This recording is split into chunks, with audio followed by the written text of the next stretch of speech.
For confirmation that we're on the internet, before I start saying things that maybe have valuable information, gotta click through to the actual screen. So I know that there might be people in chat to talk to. Hello, everybody, and welcome on this fabulous Monday. Hopefully it's fabulous for you. We're going to try and make it a little bit more fabulous with this screen today. Screen, stream, all of that sort of stuff. But in any way, I am Vince, aka Dichotomous Prime, and this is the Stream of Consciousness. I am a West Indian bi Canadian tabletop creator. I do cultural consultation, sensitivity reading, and mechanics and narrative design in the tabletop space. But I am also a huge fan of fun video games.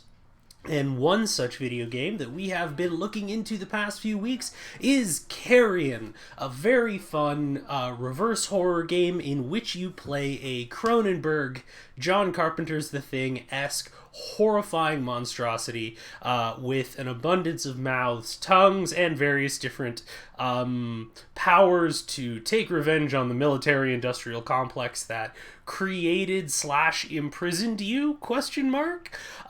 So we've been doing a few episodes of that.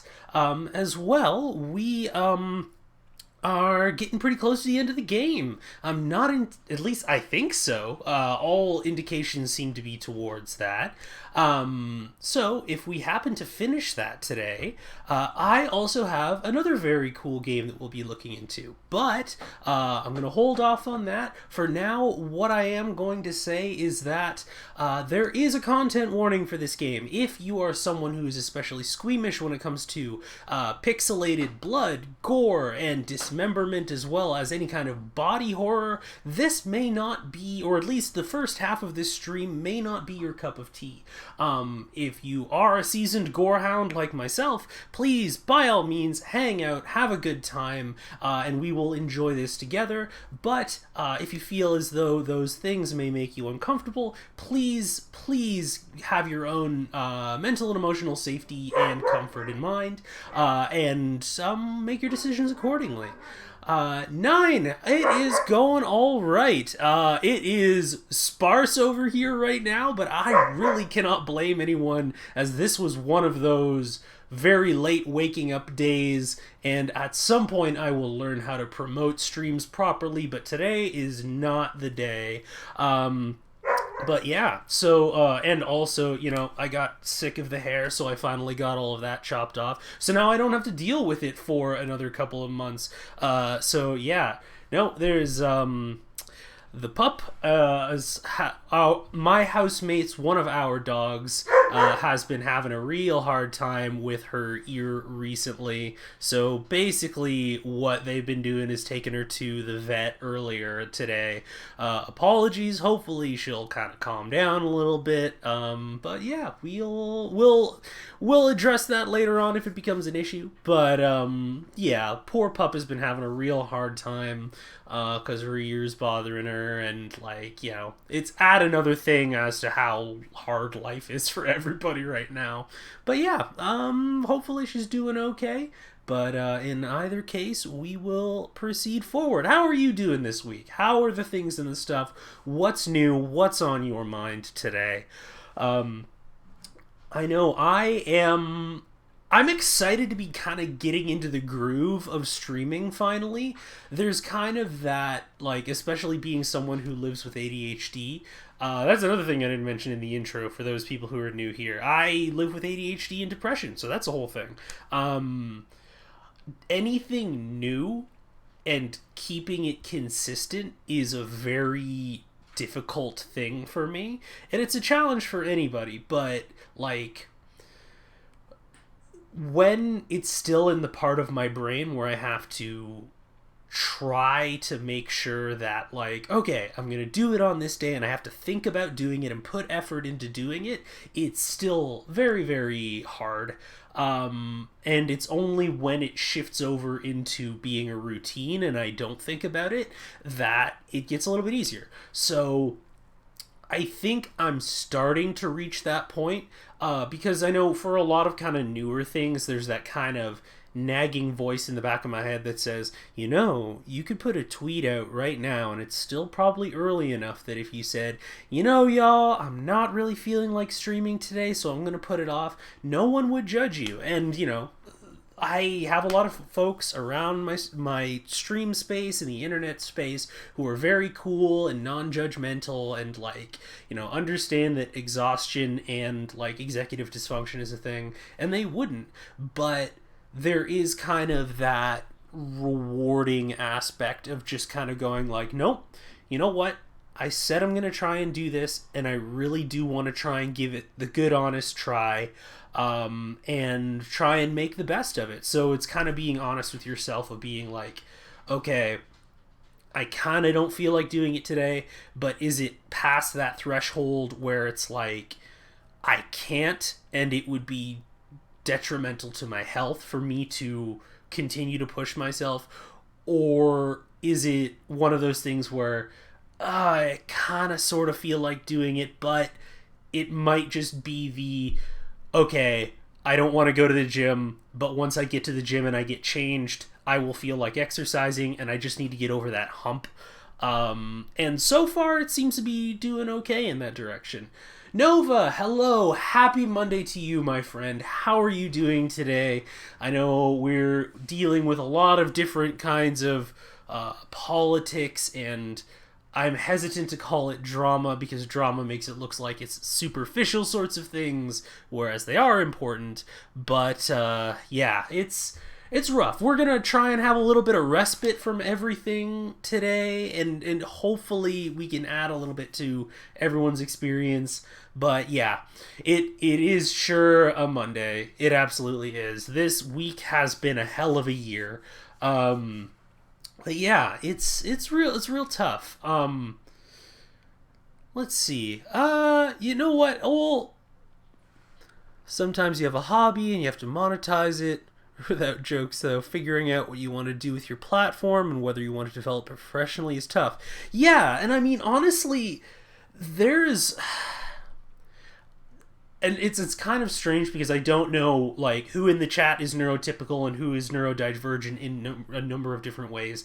But a lot of the way that my personal experience works is it's a lot of tricking yourself. It's a lot of going, okay, I have 60 different Steam games in my library that every time I go to try and play it, it's I kind of want to play this more familiar, comfortable game instead.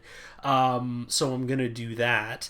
But if I have a reason to load up this other new game, say I'm going to stream it. Here, my caption window looks like it's a little bit... Oh, no, it's where it is. It's just kind of slightly clipped. If anyone has problems reading the captions, absolutely let me know in the chat. Accessibility is a priority. I do want to do that, so please let me know. What was I saying? Yes, but if I have a stream where I'm okay, we're going to do a new game every so often and explore new things, and I have a reason to boot it up, I will.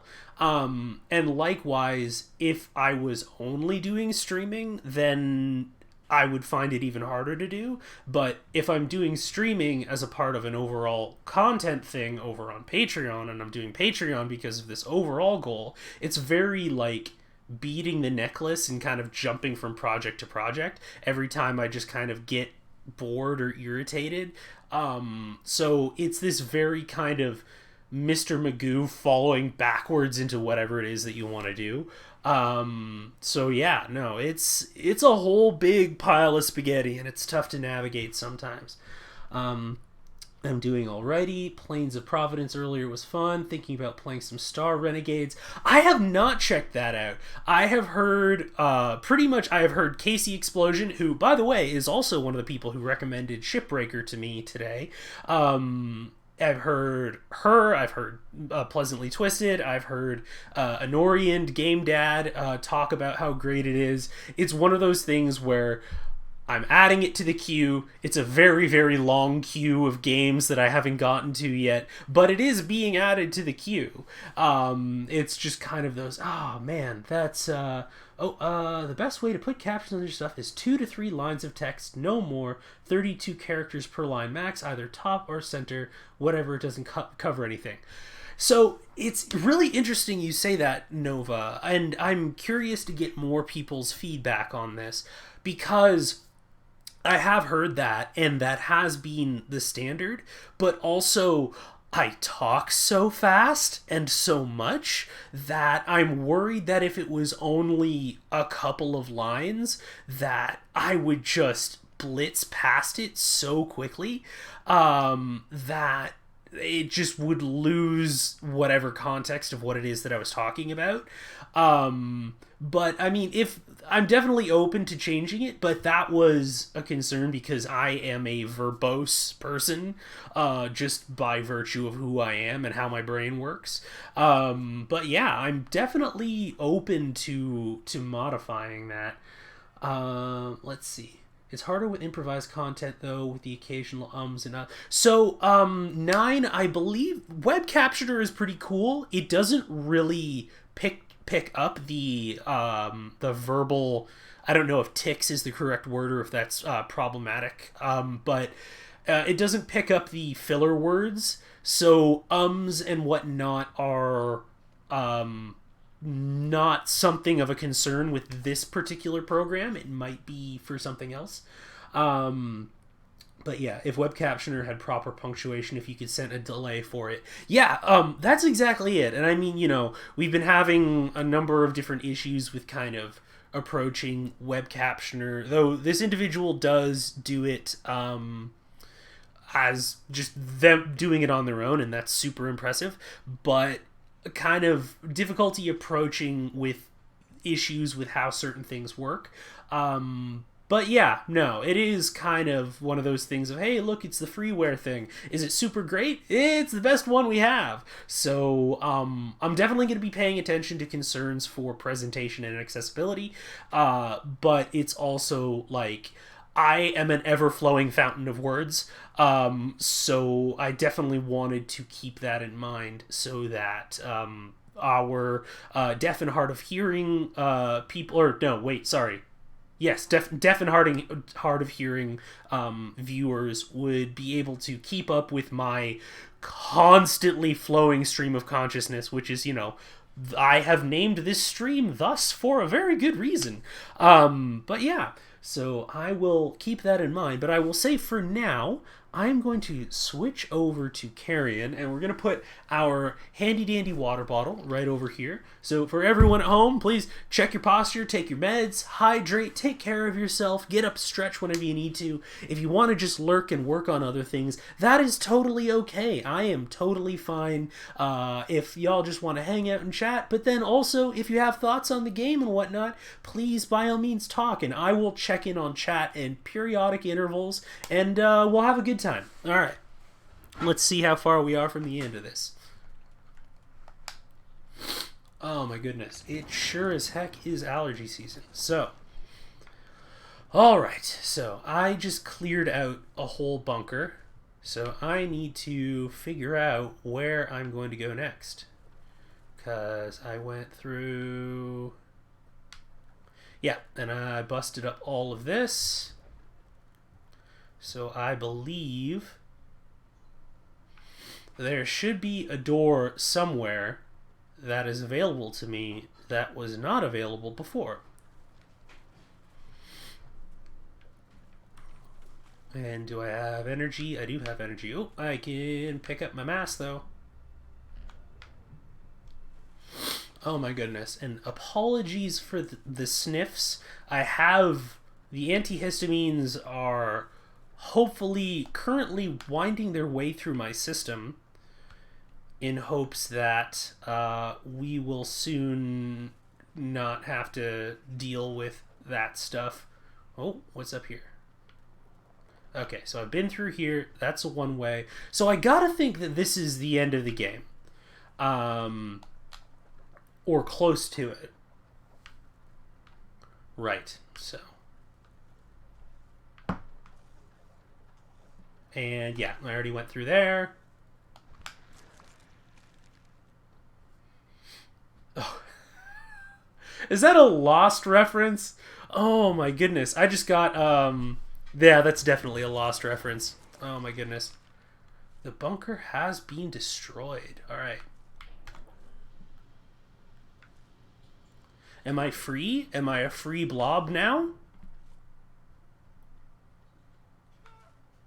Oh, hello. Okay, seriously? Alright, just...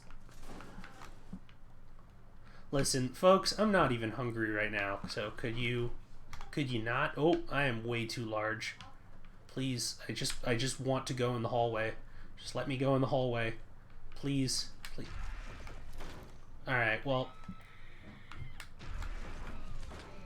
Oh, well... One of you's still alive, right? Okay, cool. Well, you know what?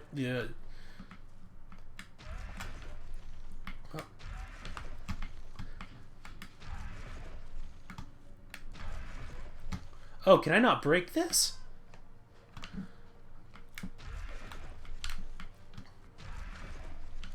That's what... I thought I could break glass before. BSL-4 research ward. Biomass samples lost. Okay. So I'm getting close. Oh, yeah, no, I'm straight up too heavy to hang up there. That's interesting. I thought I would get, you know, I'm a little saggy. I'm a little bit saggy, but you know, I'm a hard-working blob. Let's see. It's harpoon exploding thing. No, there's the steel ones that are like steel and concrete. Those are different, I believe.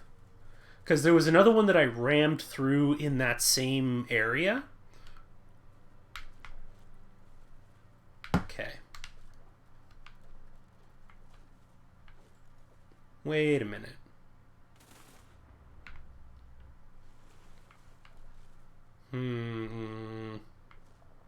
I've been here. Okay, so it's looping me back around. Let me just try my best not to get lost here. Trying to figure out where the branching points are.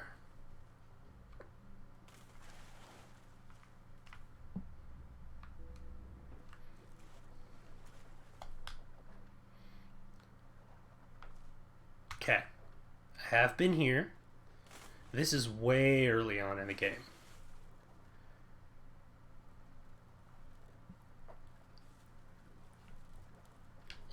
That's single direction. Alright. Please don't make me go all the way around. I would really like to not have to go all the way around.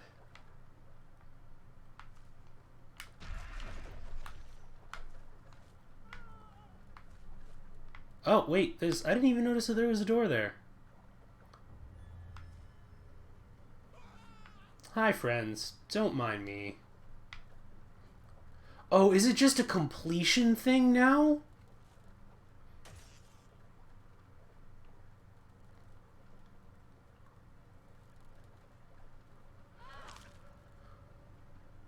Okay, I didn't even touch you there. Come on now. I think it just... it might be a completion thing now. Crud. BSL-4 research ward. Okay.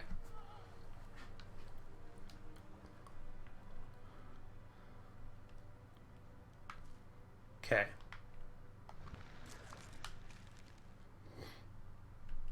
But this should be a new area. I think. Except it isn't. Alright. Oh, see, that's what I was thinking it was. Because this is where I started the game. Hello, everyone.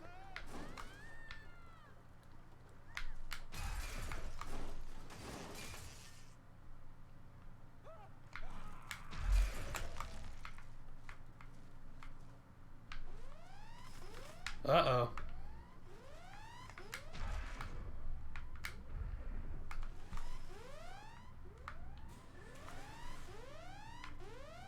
I mean, okay.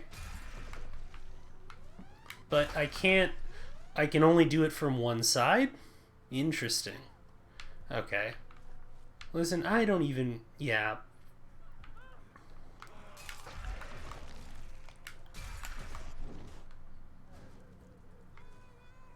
Yeah, see, that's where I broke out of at the very beginning of the game.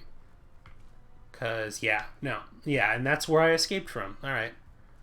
Okay, everyone please. Anomalous Materials Vault.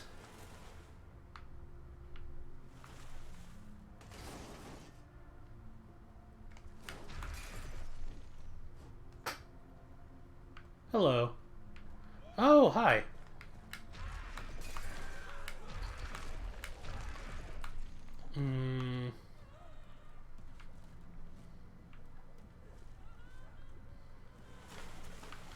I will be taking this. Parasitism, no data available.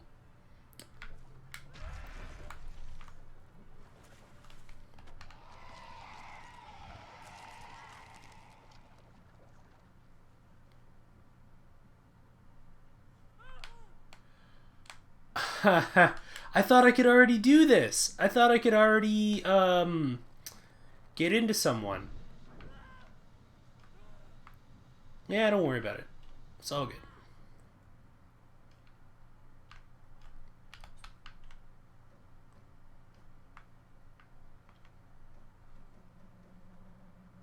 So does this just mean I can turn into a person? I guess? Is there anything else down there? And if I discard this person, they're just gonna die immediately, aren't they? Can I? No, I can't get out of this form. That's interesting. I am straight up just a person. I am a real boy now.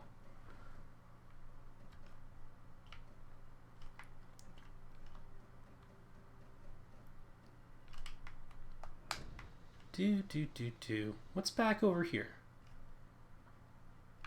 Is this it? Nope, that's just... Oh, well, you know, they don't make it like they used to. Alright.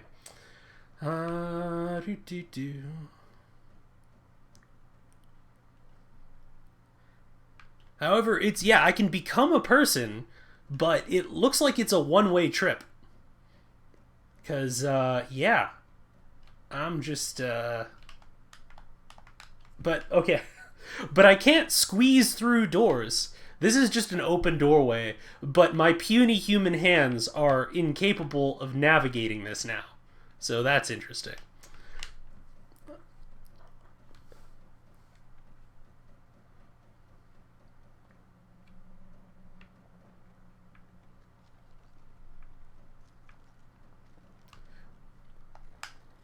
Okay, so yeah, no, I just walk out of here because I just needed human hands to open it.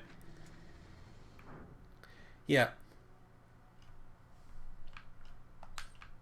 Doop. And now to escape and conquer the world.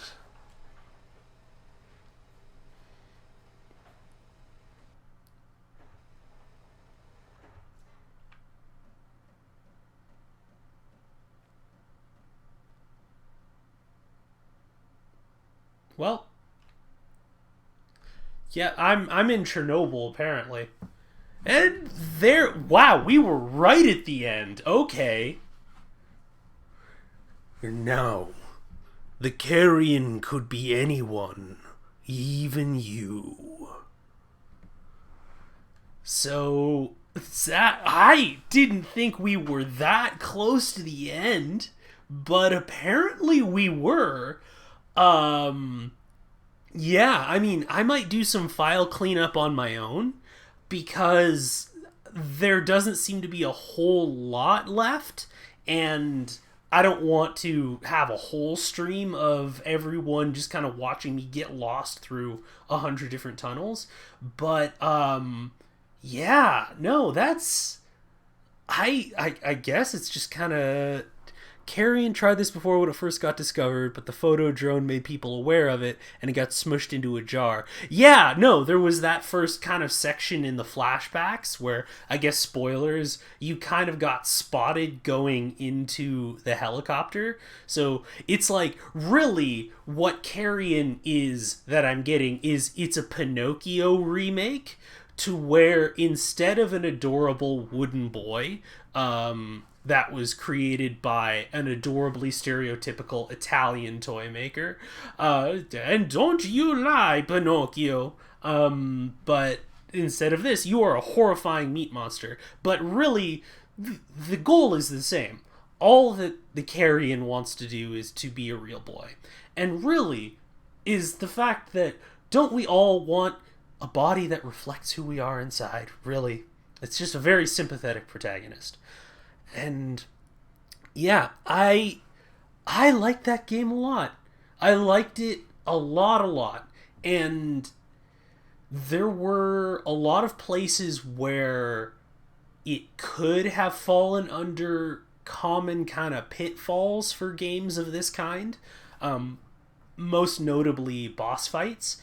But there was a consistency in the skills and powers that players were given in more, I don't want to say basic, but like non-boss fight areas of the game, that were consistently brought through to boss fights. There was never a point at which you were like, okay, I feel like a badass monster in this, but this boss fight is just, I need to hit something with objects until its health bar goes down and it dies.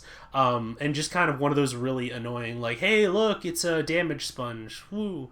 But, like, the game itself is built around interacting with objects and ripping them apart, and the boss fights were largely a version of that. The whole thing with the little Amazon drones that you had to fight near the end with the propellers that would just shred you. I like the fact that they returned to, oh wait, you can actually trap these with your small forms, like Spider-Man web, and then you can whip the shit out of it. Or you can just manipulate. No humans were harmed in the making of this game. I know crunch culture in video game developments, Devolver Digital, and I doubt that that's the case. I'm going to need receipts and affidavits from everyone. But yeah, I like how consistent it was, and it never felt like it was going to deprive you of its central gameplay experience for the sake of just being a formulaic boss fight game.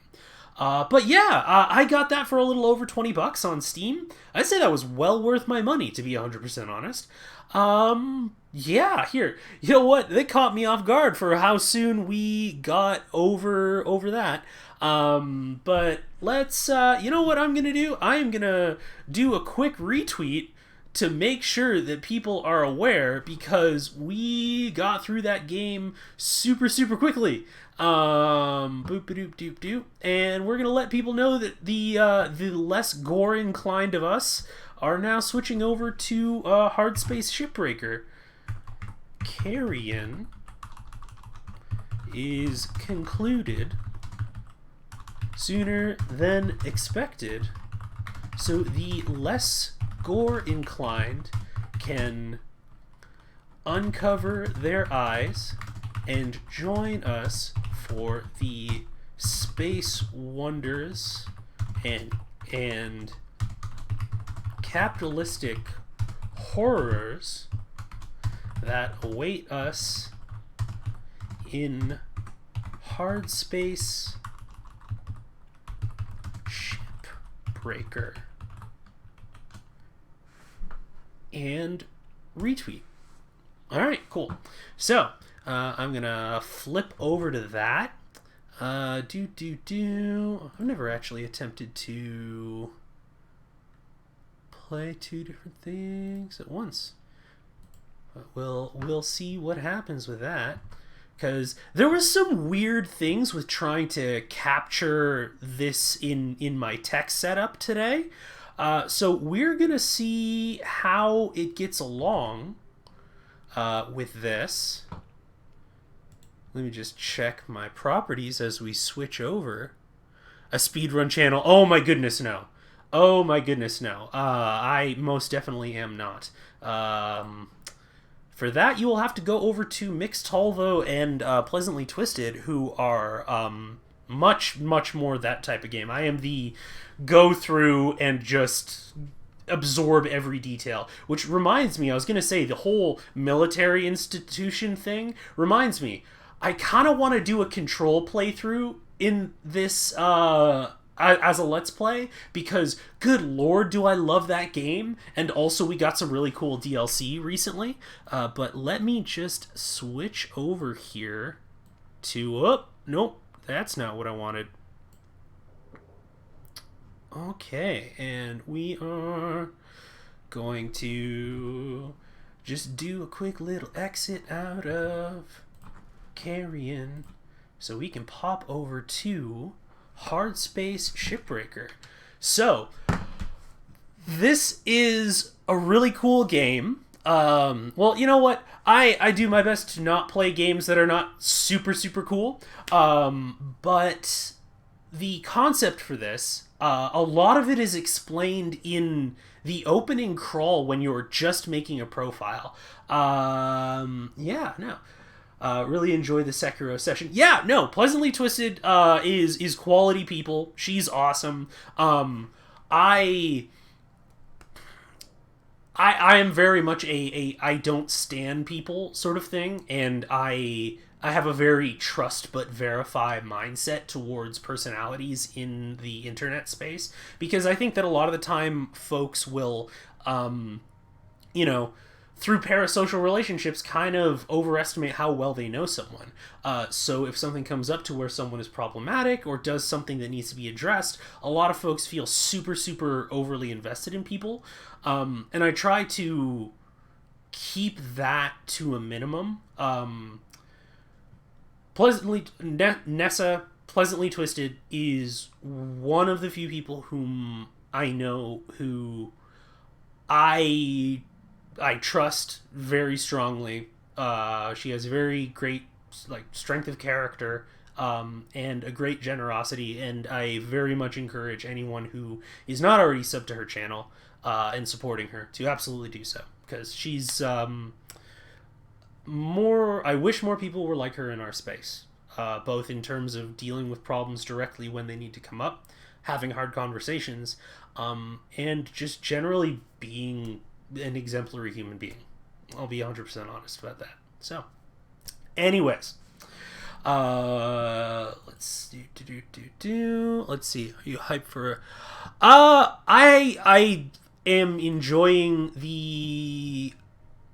I'm enjoying that folks are getting to have a more Black and POC centric actual play. That I am really excited about that aspect. And especially one that is not centered around D&D, that presents the creators with the ability to explore kind of not very Eurocentric medieval themes. So I think that that's really cool, and I am really excited for people not only who are on the show, but also people in the tabletop space overall, to see themselves represented in a way that maybe they aren't with Wizards of the Coast and Dungeons and Dragons in general. So yeah, I think that they are doing new things. Yeah, so we will...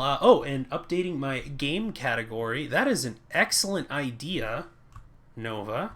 And I will do that right now. Boop. And we're going to update that. Boosh. Okay, so we are going to hop into this. And let's see. That's open shift. Whoa, did I do something? I think I did something incorrect. Or is this just... Oh, yes, this is just the opening crawl. Mankind has industrialized most of the solar system. Earth has deteriorated into a place of squalor and decay. In orbit, a new breed of worker has emerged. The Shipbreaker. The labor is extremely dangerous, but for a select few, the hazard pay is worth the risk.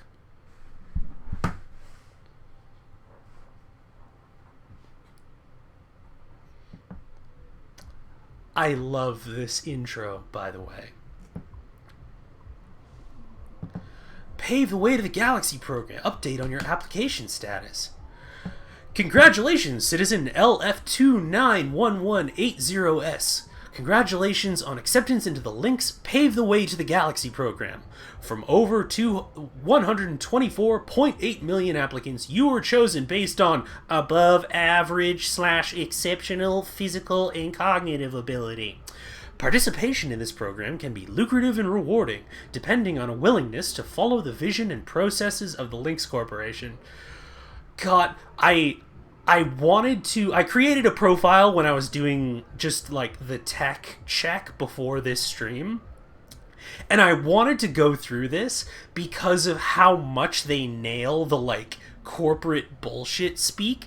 But it's so good. It's one of those great things of just like, it's a great satirical bit for if you want to write a satire of American capitalism.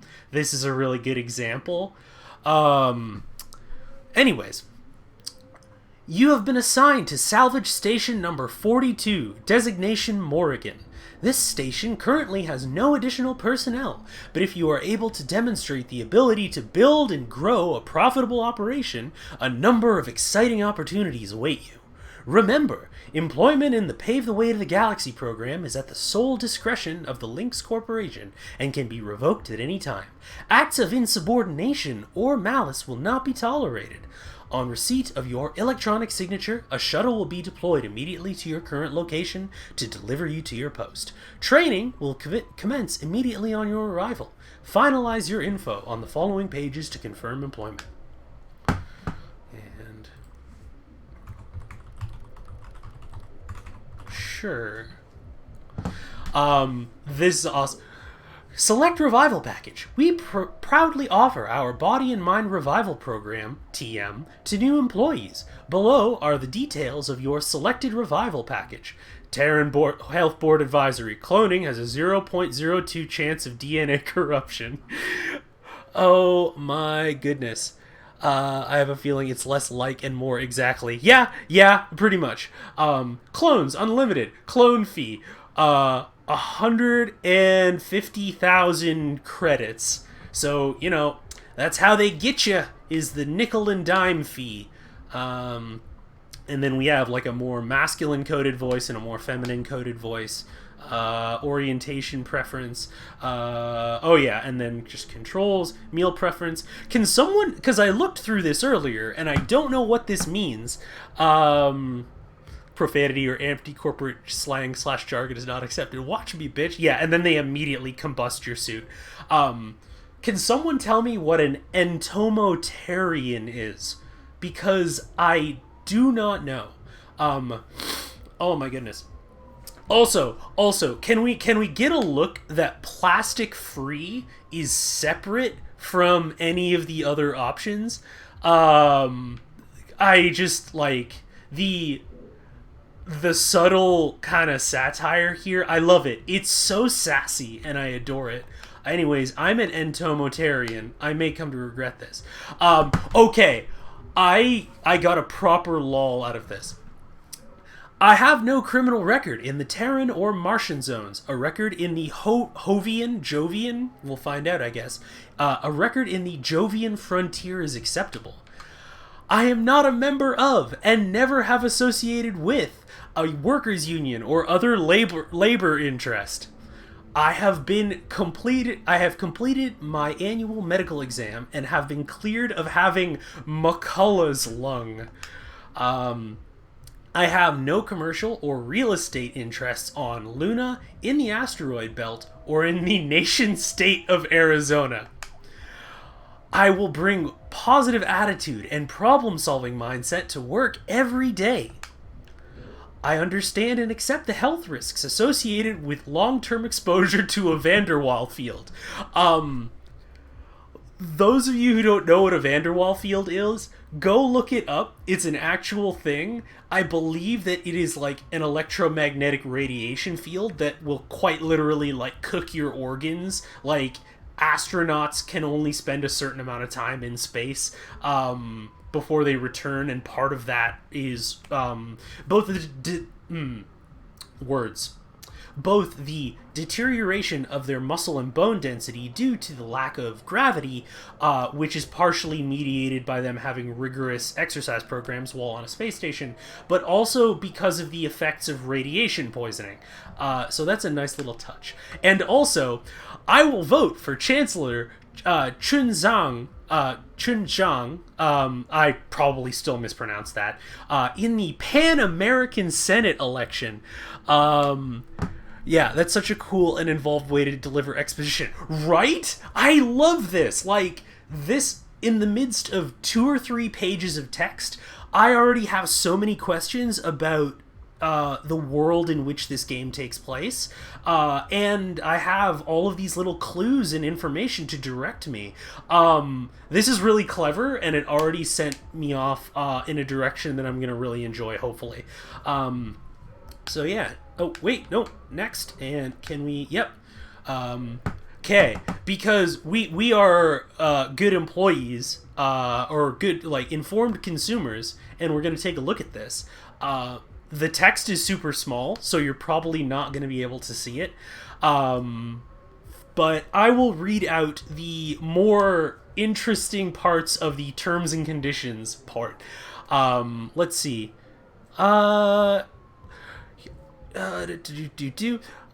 Employee hereby grants permission to Lynx the authority to collect, analyze, and utilize their biometric data to use the better lives and to better the lives and well-being of them and their co-workers, as well as for any other purpose. Employee hereby grants permission to Lynx the authority to perform psychological tests on them at any time, with or without their knowledge. Employee is not entitled to compensation for participation in these tests, but may receive additional sugar cube rations. Grants permission to Lynx the authority to garnish their wages if their actions, or lack thereof, result in any real or potential losses for the company and or any of its affiliates. Terms and conditions hype, right? Let's see. Permission to Lynx the authority in perpetuity to record and own their DNA and to create new entities with that DNA with no restrictions or limits. Furthermore, employee agrees to pay a nominal fee for this service in the event of their death while performing the duties of their position. Lynx may execute these entities at any time for acts of gross negligence. Going back to that thing you were saying, Nova. Oh, Mr. Valor, hello, welcome on in. This is Hardspace Shipbreaker, a game that is in early access right now about being an extraterrestrial or in-orbit ship salvaging worker. So you just pick apart salvage from derelict vessels and return it. And we are going through the horrors of late-stage capitalism and interesting game exposition as presented through the opening couple of screens and legal jargon. How are you doing today? I hope that you are having a very good day. Sounds like something from Paranoia. It is very much like that. Okay. Let's see. Employee hereby grants permission to Lynx the authority to study, manipulate, reciprocate, and duplicate any and all of my gray and white matter at any time, in the unfortunate event of my total and complete loss of memory. Oh my goodness. How could that possibly happen? Employee hereby grants permission to Lynx the authority to transfer any and all unpaid debts owed to Lynx and or any of its affiliates to their next of kin in the event that they are terminated, disappear, and or perma-perish. Lynx reserves the right to terminate this contract at any time without notice or payment in lieu with no requirement of sufficient cause. And then we certify it. There we go. So we have officially sold our soul. Welcome to late capitalism, everybody. And welcome to the world of Hardspace Shipbreaker.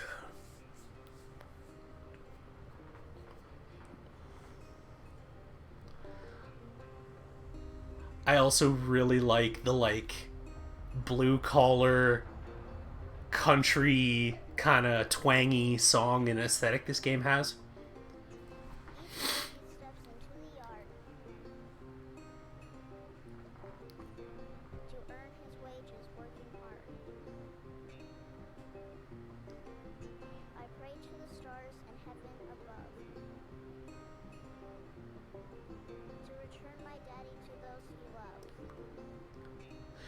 It's also I'm getting a lot of like Prey vibes, like the game Prey from 2017, which I am a very very big fan of. So yeah,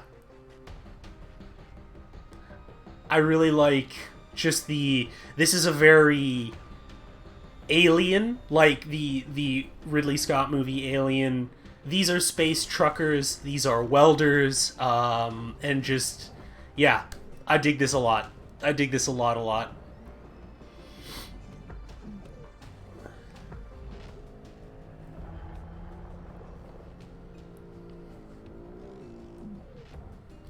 And also, the game, once we get to the actual gameplay, the game looks really, really good.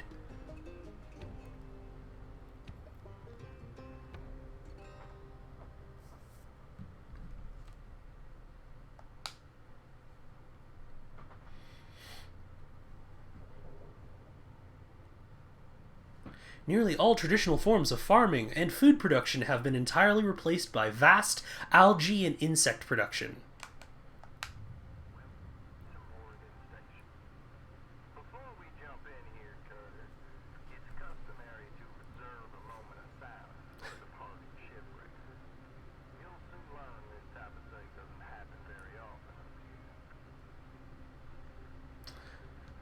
All right.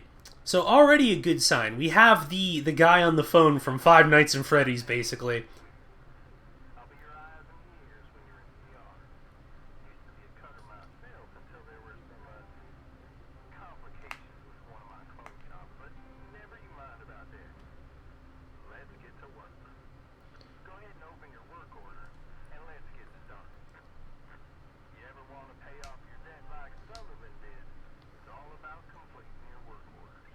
All right. So this is our basic kind of tutorial. I did this before, but I figured I might as well do it so y'all can get an idea here. We've thrust forward, backwards. We're gonna descend. Doop doop doop doop. Oh, a quick heads up. This was I got a warning from the game when I first started it up.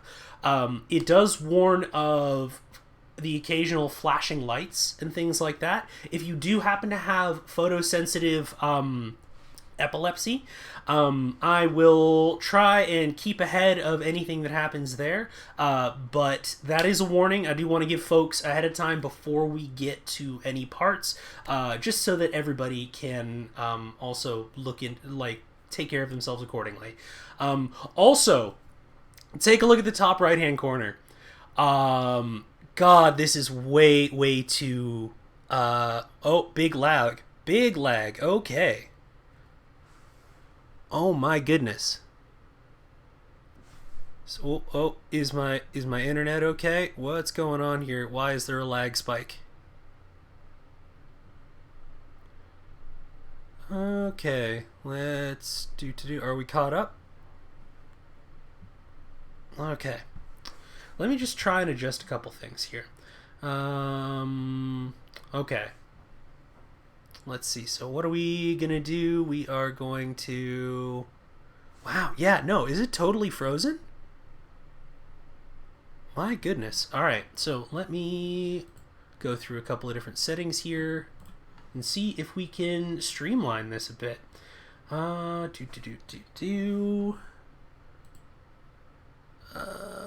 Tools, output. Let's see here. Yeah, no, it's still lagging something fierce, eh? All right, well, let's can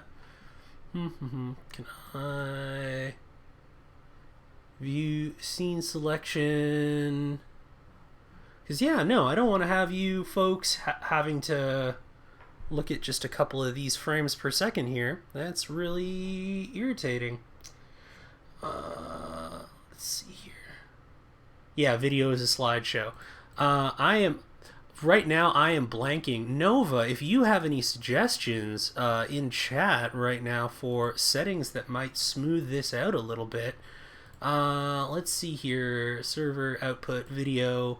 Let's go currently active.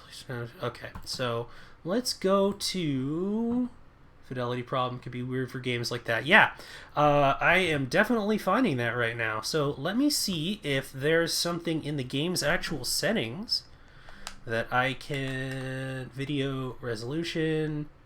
Is there a way for me to... Why don't we... I'm going to try and... Let's save these. And hopefully it smooths it out a little bit. Lowering the video quality would maybe help. Yeah, now in the menu it's fine. So let's see here. I've changed it down to windowed full screen. So let me know. Okay, it's going into that now. Alright, that's very interesting. Because it's smoothed out a bit. I've turned down from window to full screen. Let me just look, because I am watching things in the other screen at the moment. Just to see if it smooths things out a little bit. Okay, let me... Sure, let's maybe turn down the resolution a little bit.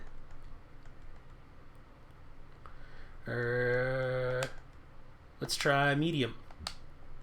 And we'll save that. Yeah, no, that is... My goodness.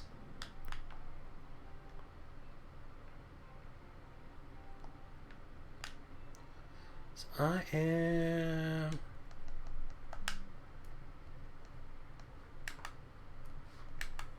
Video, full screen mode, windowed. We have medium, texture quality.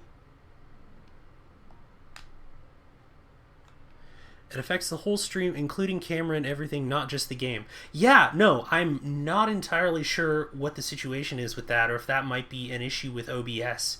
Let me just rotate here.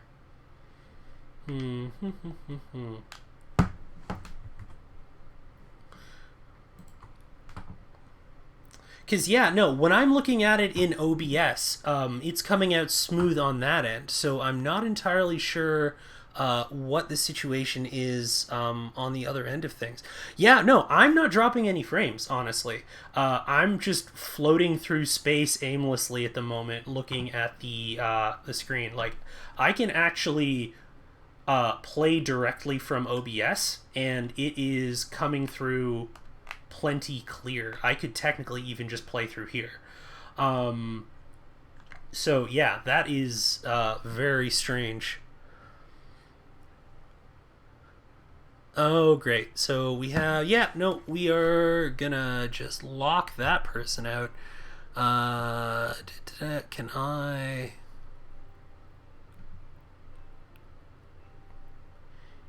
Yeah, no.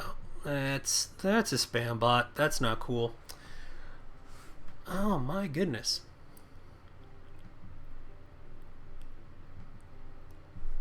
The little graphs icon in the lower left corner in OBS. That is an excellent idea.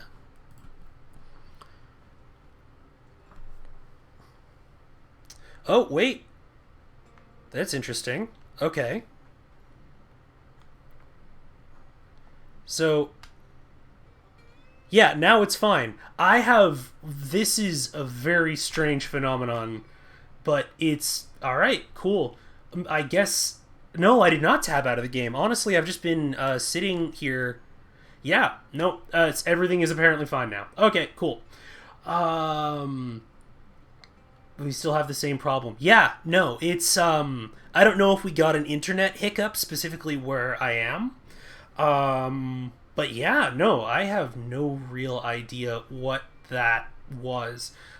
Here, what I am going to do is see if I can switch. I'm going to move my captions over just slightly so that they are out of the way of any HUD.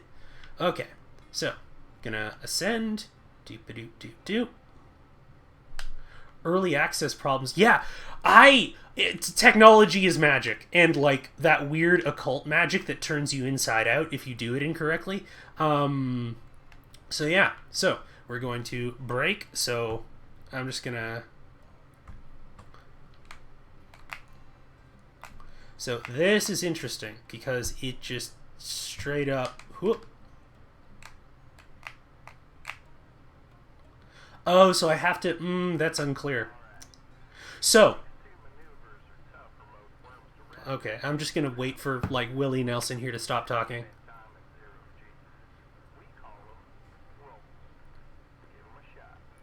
Okay, so this control display here is incorrect because left stick is not break.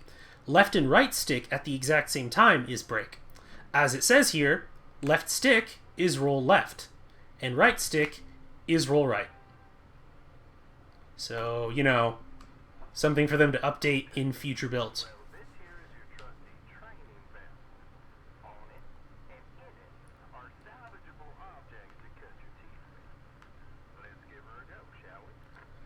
All right.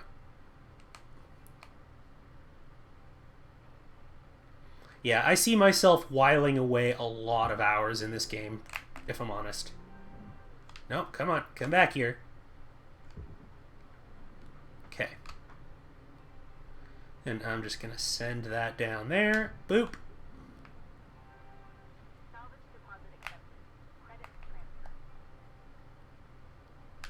So, another thing for accessibility's sake that I would give as feedback to this game, their positioning of the captions over the HUD at the bottom is not ideal. It is directly in front of bright yellow information, and like that could get cut right out. That's not ideal. I would honestly recommend they put it somewhere else.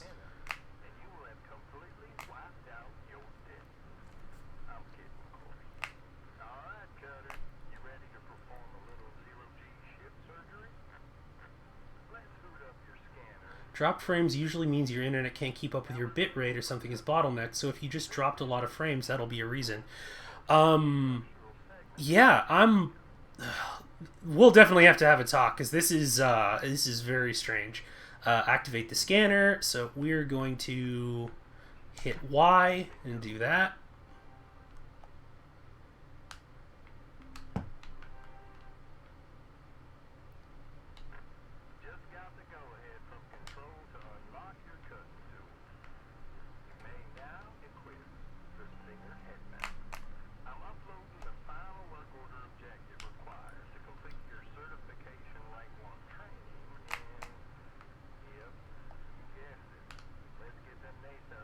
Yeah, dark drop boxes underneath the hub. Yeah, it's not ideal. And I mean, it is a game in early access, so I don't want to be too harsh on it, but like just from a user interface standpoint, it's not ideal. So yeah, now I've got my cutter. Actually, you know what I'm going to do is I'm also going to put my webcam. Whoa, that's not what I wanted to do. Video capture. We're going to flip that right over on the left-hand side here because my character is apparently right-handed and everything that's going on in my game is going to be using that. So, yeah. How's everyone else? Let me know how the experience is with the game, if it's coming through all smooth. Oh, break. Thank you. And now, my welding thingy can actually overheat, so I need to actually be mindful of that. So now I'm going to equip my grapple again. We're going to grab this. The space traversal is also something that reminds me of Prey, which is, I really had to get used to that when I was in, like, the suit that you have there. And a boop. We're just going to push that over there. Come on. Come on, little doggy. Yeah, stuff's smooth. Okay, good. I'm glad to hear that. So we're just going to float this over here.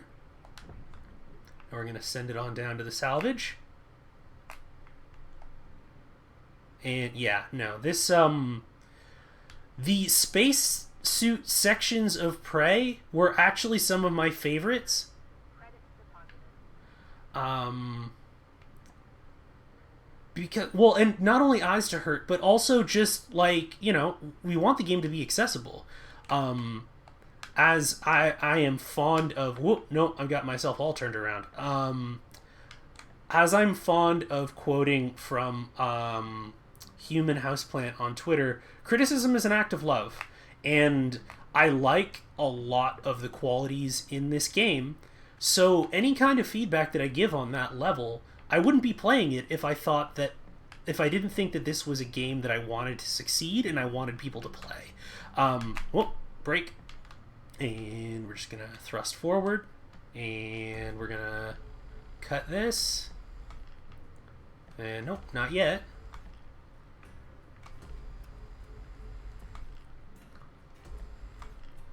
Can we... Now, I don't know if that resets every time. So I need to... Nope, come on. Go forward. I'm also used to, like, clicking the stick to thrust. Is it gone? It's gone. Alright, cool. Come on. Come on, big guy. And we're just going to push forward. Yeah, I mean, Prey, what you had to do in Prey in space was significantly different. A lot of the time it was repairing things. So, I mean, the tool set is not super comparable. Come on, come over here. Come on. And it's going to go through.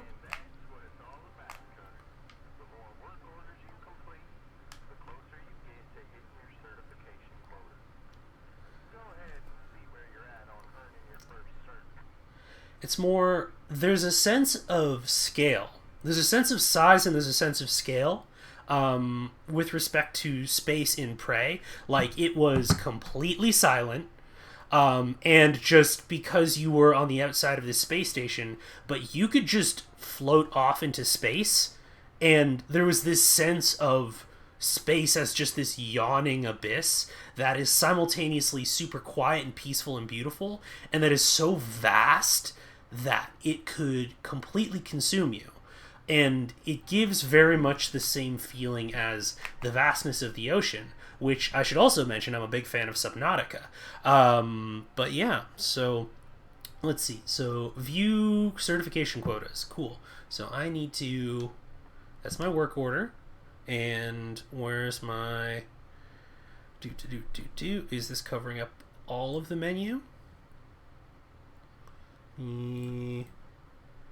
Hey, look at that. Even more stuff. Oh, can I fit myself kind of sort of up in here? Behind the captions? Will that work? Okay. Yeah, I am slowly figuring out the perfect orientation in here. So, certification. Work order objectives complete. So, reviewed at the end of each shift. Okay, cool. So I can do that. Alright, so ship diagnostics coming soon. Okay, so we've done that.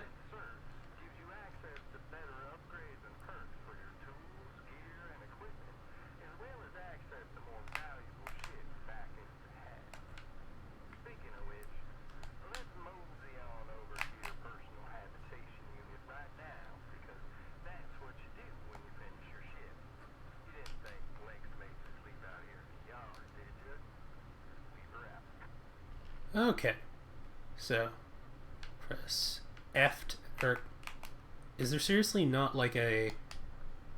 There isn't a controller equivalent to that? Alright, well, guess I'm stuck out here forever, team.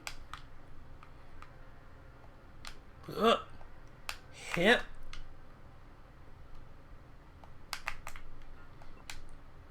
And shift, yes, okay, cool.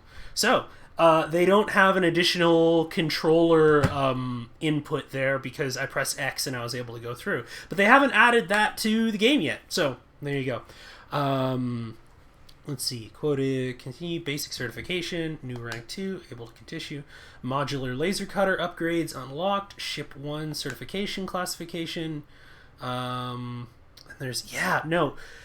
Okay, so I want to take a moment and talk about the user interface here. Um, because it's very strange that it keeps moving around the screen.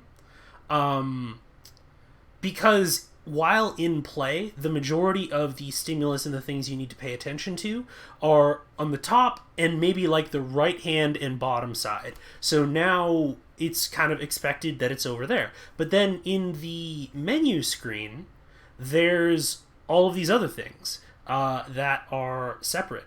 Um, yeah, it's a very strange choice, and I wish that they would maybe like just kind of pick one area of the screen that they want it to be in, rather than switching it around. It is a very stream specific complaint, I guess, but also in terms of just like, yeah, if you want to place captions somewhere for accessibility purposes, you can't have your bright yellow menus floating around the screen everywhere because it's going to make it difficult for people to be able to see.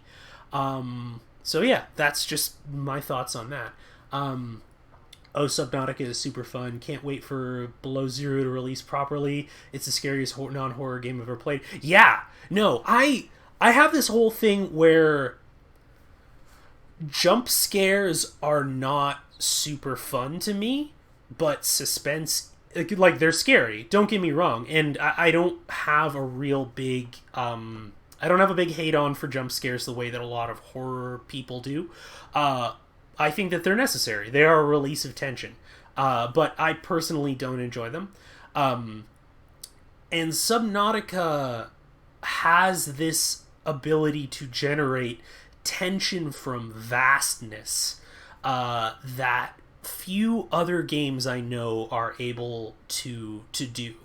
Because the first time that you go out of the safe shallows and you go out of the deep ocean and the bottom of the ocean drops away and you are alone in the vastness of this blue abyss and you hear something and you don't know what it is, but you hear it echo out towards you from the deep, and you have this feeling of understanding just how small you are.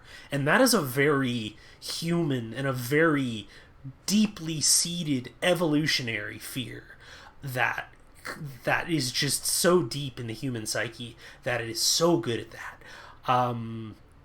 Yeah, no, I'm super happy about that. Speaking of the ocean, have you been able? Are you going to be watching Pirates of Leviathan, or are you skipping the D20 side quest? I am going to be watching that. Whatever qualms I have with Dungeons and Dragons and Wizards of the Coast, the folks over at Dimension 20 and with College Humor in general, everything that I've heard from people who have worked on them or worked with them is that their practices and their efforts towards equity, diversity, and representation are very diligent and like exemplary. They're not perfect. They absolutely fall short at some points, but there is a desire that has been presented to proactively work towards being better. And it makes me want to support them. So absolutely. I really enjoy Brennan Lee Mulligan's GM style and his combat design. And of course, lots of really cool people are going to be on that. So yeah, I'm very much looking forward to it. I have a Dropout subscription and everything. So yeah, I'll be checking it out. Hello, Sophia. It's good to have you in here. Are you just coming down? Oh, the Reaper at the big ship. Yeah, terrifying. Absolutely. Are you just swinging through before going to bed? I know it is probably midnight o'clock or something where you are. But for however short or long you're with us, thank you for dropping by. We're just hanging out and playing some Hardspace Shipbreaker for the first time. Let's see. Might not be as a streamer specific problem, a bit unnecessary to switch places and make people switch where to look. Yeah, and honestly, Nines, before I started really thinking about accessibility and captions and things like that, I might not have noticed it as much. But having talked to a lot of people who are blind or visually impaired or deaf or hard of hearing, has made me really look at user quality of life design, much more than I would have otherwise, probably. But yeah.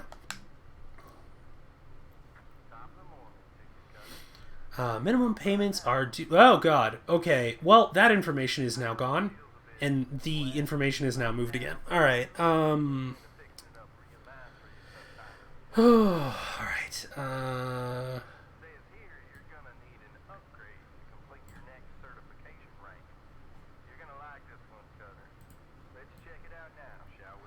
Equipment, comms and data, certification, quit. I'm going to try and figure out before the next stream where exactly I want to put my camera, because it's real squirrely and it keeps moving around. Equipment. Let's see here. Equipment, 100% durability. Repair, 5 repair kits available. Head mounts to cover any salvage situation. All Deli brand, or Delhi, whichever one. Cutting tools are made with only the finest, heat-resistant materials, painstakingly assembled by skilled craftspeople at our Sea of Tranquility facility. Not responsible for injury, death caused by improper or proper use, handling, care, or storage of the tool. Please read the enclosed tools and safety agreement for more details. Don't believe. Okay, Stinger license, range 1, split saw license. Okay, so this is where we actually start slicing things in half. Cool.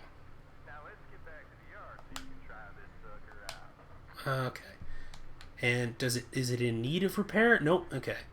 Handheld utility grapple. What are the upgrades for this? Range, strength, tether, amount.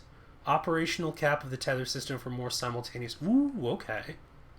Push module, charged push force. Okay.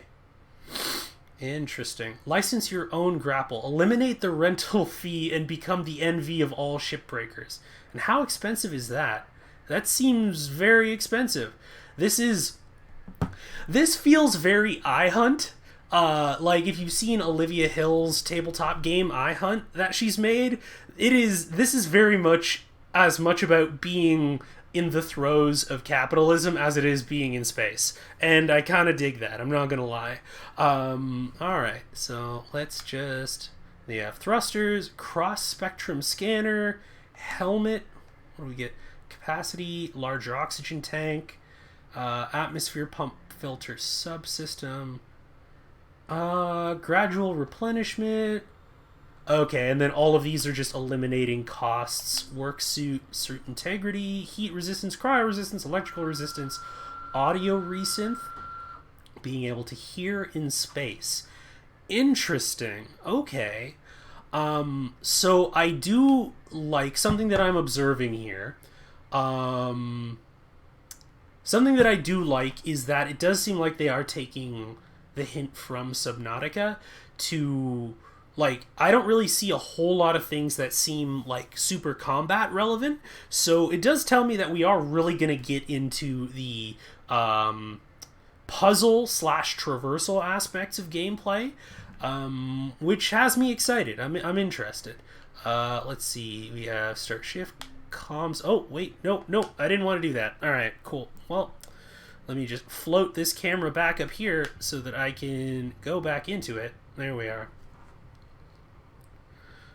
You know what's weird is when they want you to not navigate a menu, they usually just blank it out rather than have you skip down to the next entry without any distinction. Alright. 2 a.m. here, late night watching crew. Well, I am glad to accompany you on your late night voyages and hope that... Okay.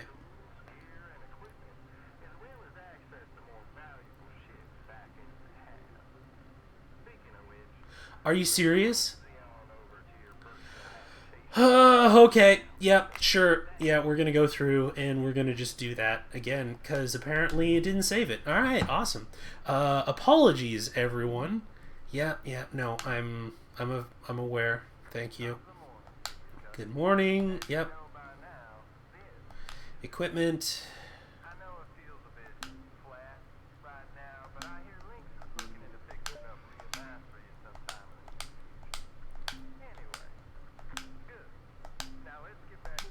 There we go. Okay.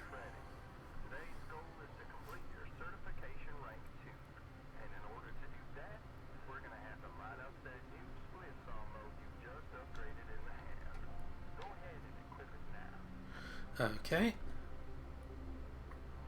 Okay.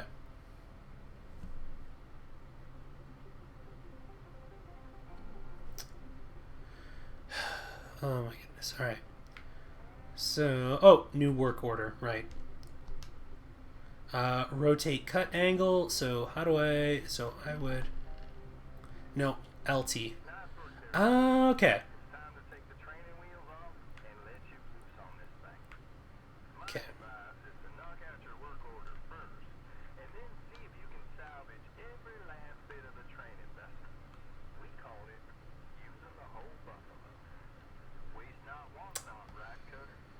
Okay. Okay. So processor. And we have my scanner. So we're going to go back to here. And how much range does this have? Break. Oh, that's cool. All right, so why don't I, and we're gonna float over here. We're gonna break. Gonna go a little bit closer, and that cuts that down. Okay. Now, how much can I get off of this? So can I...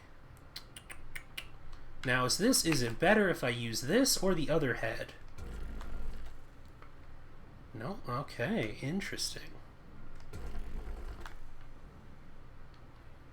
So we're going to cut that off and just descend a little bit. We're going to, whoop. All right, okay, I think I'm getting the hang of this. So, and we're going to go scanner. So I just need to get in there, which is around the other side. And we're going to grab this. And the nice thing, because inertia is a thing, is that if, hypothetically, I can get this moving, then I shouldn't have to actually deal with it. There we go. All right. So we're just going to leave that. Going to go over to the other one. And now that it's untethered, going to grab it. Going to grab it firmly grasp it. Firmly grasp it. And we're just going to send it right down there. Oh, I think I actually need to push it further. Yep.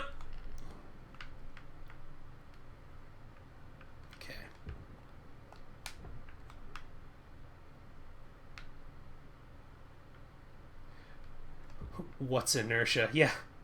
Oh, inertia. Inertia is basically, it's a property of matter. An object that is at rest will remain at rest until forces cause it to stop, and an object that is moving will continue to move until forces enact on it to stop. Normally, under gravity, those things are things like friction, resistance, thrust, and things like that. Outside of gravity, things will otherwise, and also in a zero pressure environment, there's nothing like friction from air or resistance or things like that. So a lot of the time, things, if I just stop moving and I'm not touching the controller, I will just keep moving. Because that's how space works. Can I... No, that's not going to come off. Alright, so...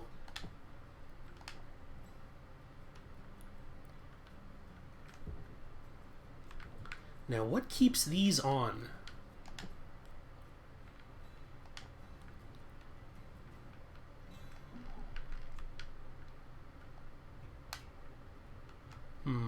Alright, so...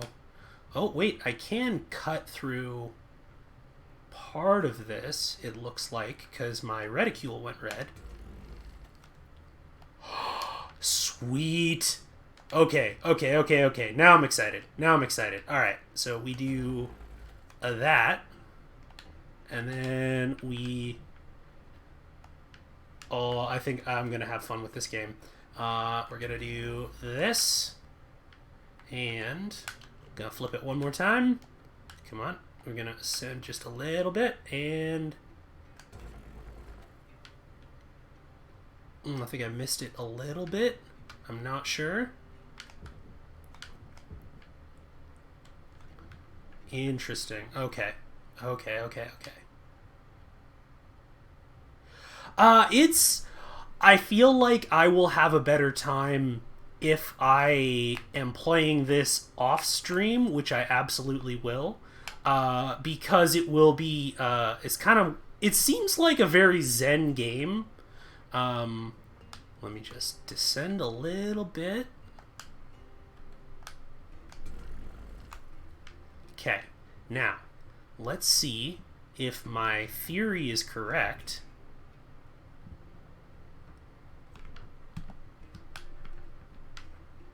Okay. Could you please move slightly?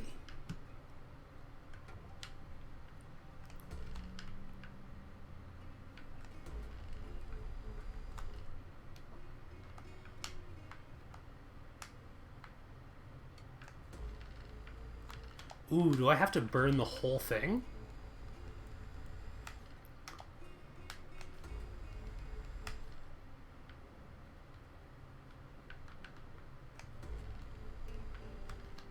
Yeah, I might have to burn that whole thing. Dang, alright, well. And now we're just going to change the orientation of the head, and... Okay, so now, look, and now it's free-floating. Okay, okay, I dig this, I dig this. Because now I can pull it out. And this goes to the furnace. So we just a boosh, and that goes in there. Reticle shows target weight and connected weight. Shows that if you disconnected the piece you wanted. Thank you for pointing that out, Eli Pod. I appreciate it. Okay, this is cool. So I dismantle it, and I actually get to the points that, with my scanner, I can now see the connection points. So... let me just double check that I'm hitting the right spot. Oh, I dig this. I dig this a lot. I think I'm actually going to have a lot of fun with this game. And that's gone. And...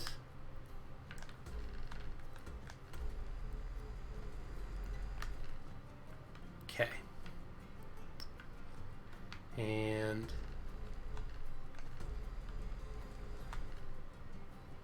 and now that's gone.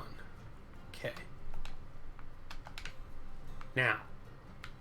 Now, I believe this is now fully disconnected. Okay. And this goes to the processor. So we're just going to lift that. And we're going to send it right over. Come here. And skadoosh. Alright. Yeah, Sophia, I think I'm going to have a ton of fun with this game. This might be my new, like, relaxation game, to be 100% honest. Alright, so I just need to stop getting turned around. Okay, let me just reorient myself. There we go. And I'm just going to thrust forward. Okay, so what can I grab and what can I not? That's a processor piece. Come here. Come here, big guy. Just nice and slow, easy does it.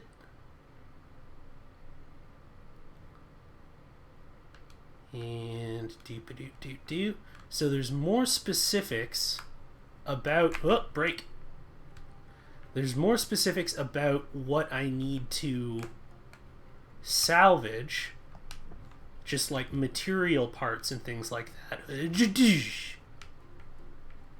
Can I actually, like, push it with, like, quite literally the, like, weight of my body? Oh, it looks like I can, at least to a certain degree. Yes, please, go to the processor. Thank you. Alright. It's just, there's a lot of information. And we got a panel, which is nanocarbon. We've got all that nanocarbon already gotten. So here, come here. Come here. And can I...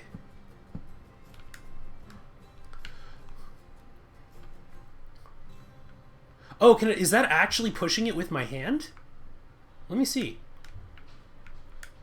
Get out of here. Get out of here. Go on, get.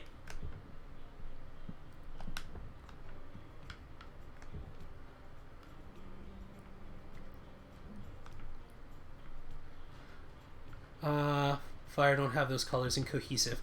I think that I can see the intent behind why they're doing it, 9, but as I was talking about earlier, if you noticed, and if you didn't notice, I don't blame you for not noticing, there were... Oh. Well, am I gonna get caught into the processor now? Yeah, no, I think I'm dead. Well, that's cool.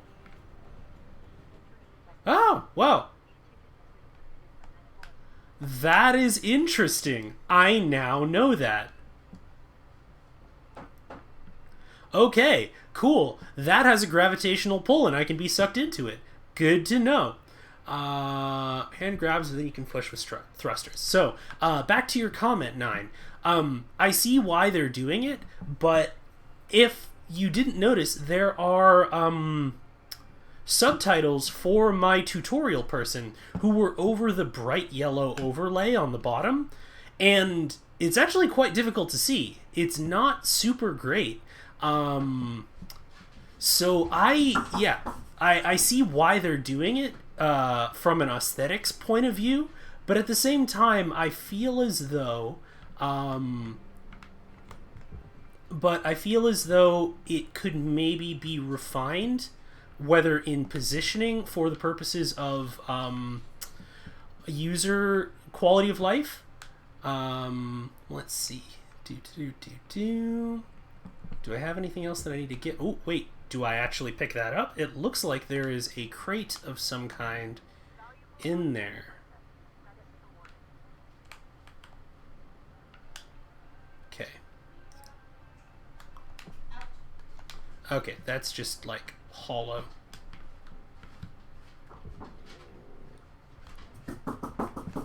Okay. Can I just do this all at once? And then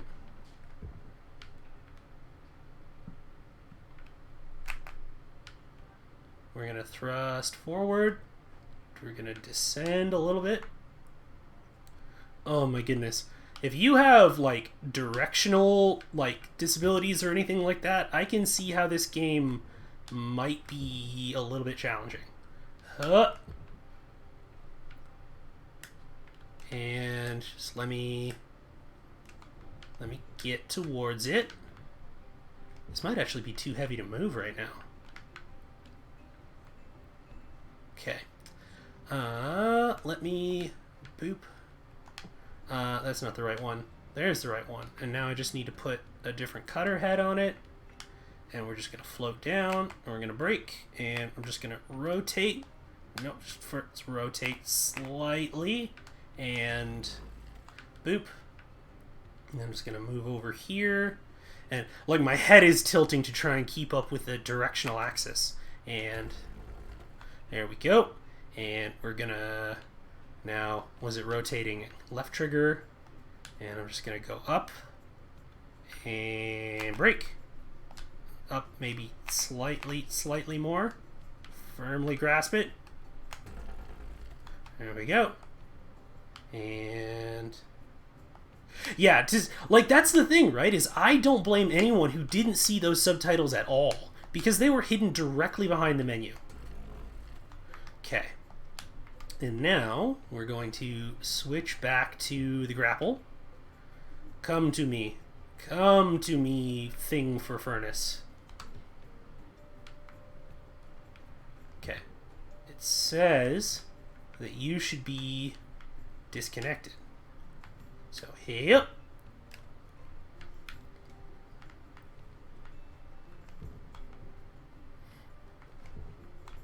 Can I just push you?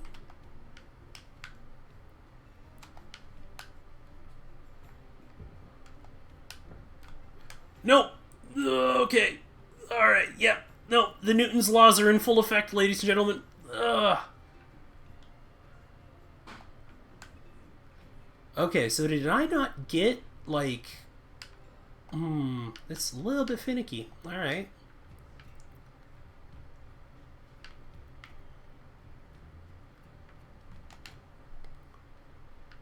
That's interesting, because it's showing as two different pieces.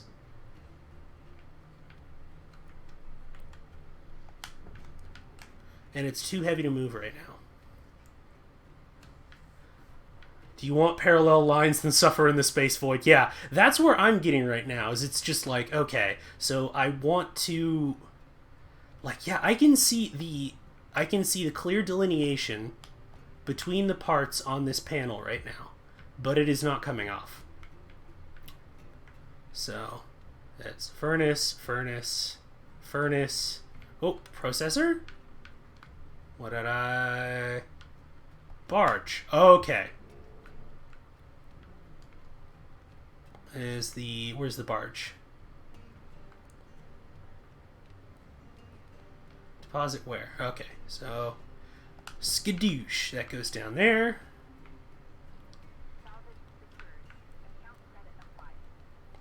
Okay, and... Yeah, I can see myself getting all turned around in this game.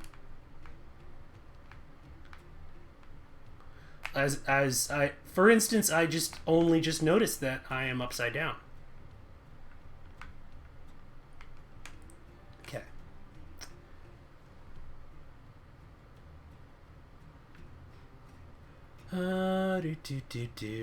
All right. Well, yes, the Eli Pod, I'm aware that it's still connected. That's why I got ejected backwards into the thing. But just, you know, let's see, where are you here?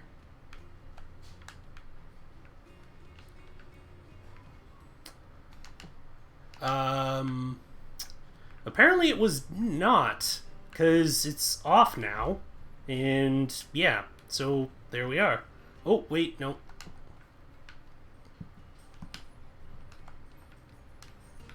Yeah. Let me switch to that. We're going to put a head on it, and we're going to go rotate and descend slightly. And you know what? I will put up with not having a perfect cut just to get this thing out of the way.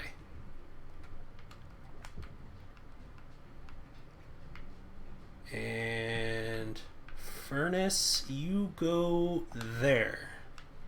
Okay. Yeah, I keep tilting my head because it's that, like, Super Nintendo thing of just like, if I turn, it'll turn faster. Because that's how video games work. Alright, and now down to the barge. Yeah, 1 pixel of... That's exactly it, is I'm aware that it's still connected. Like, just based off of the consequences that are not occurring the way that I want them to. It's just visually... It is very, very, like, I feel as though with all of kind of the highlighting they have with the scanners and whatnot. Okay, where did you go? Cube, magical cube that gives me money. Where are you? There we go. Furnace.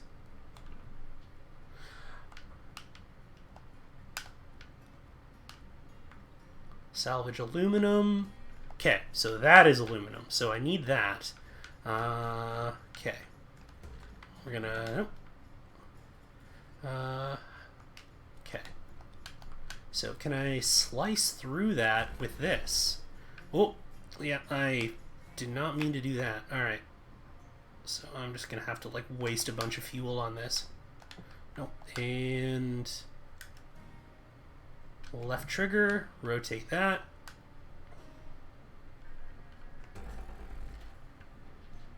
Okay, and we're gonna go left trigger again, rotate that, and descend slightly, brake. Go. And then honestly, I'm okay with the, because I can rotate. Nine was saying it's the fact you can't rotate it by precise degrees. Honestly, I can rotate myself from precise degrees, and I can also brake by pressing both sticks. I'm okay with that design choice, because I feel like you would get caught in trying to fine tune it the way that I am right now. Okay, and now so that's detached.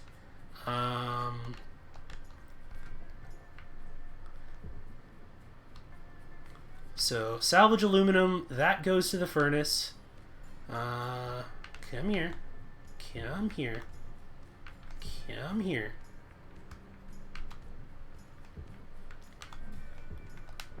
You go over there. And is this one also aluminum here? Is the question. Also, cool. So now I just need to get rid of that pesky 1 pixel of connection.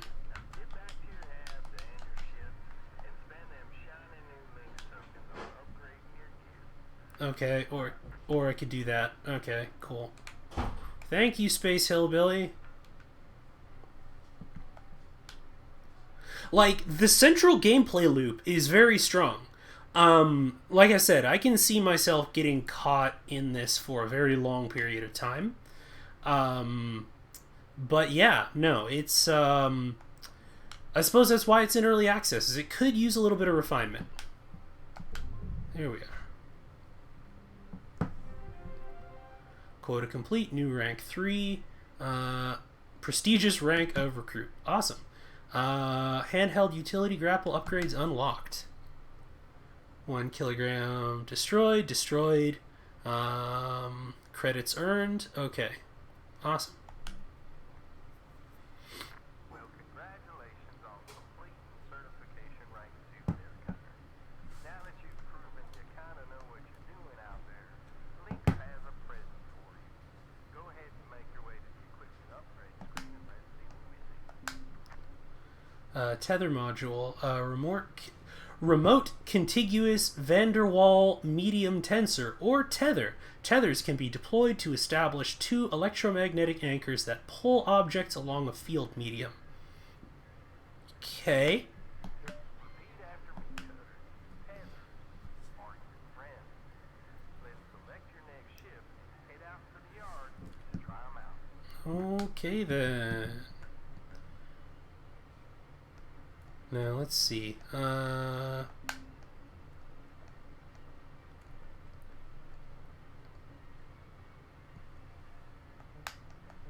I can't. I physically actually can't upgrade these yet. All right. Okay, so start shift, view ship catalog, the Calamity 9. Okay. Hazard rating low, resources. Okay, interesting. Twitch just announced they'll be testing out automated mid-roll abs for... Oh, no. That... Well, you know what?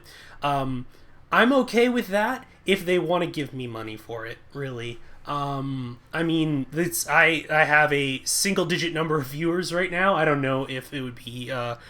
necessary, like, talk about it. I don't know if I get to control what kind of ads would be on here, because I don't want to be like, hey, look, come down to Slappy's Fascist Warehouse. I really don't want that, but we'll see. Claiming a new ship will clear the salvage bay of your existing ship. All remaining salvage will be forfeit to links. Begin salvage. Yes, okay. I think, Sophia, mid-roll is referring to just, like, mid-stream. If I'm correct. If I'm not, I'm sure folks will let me know.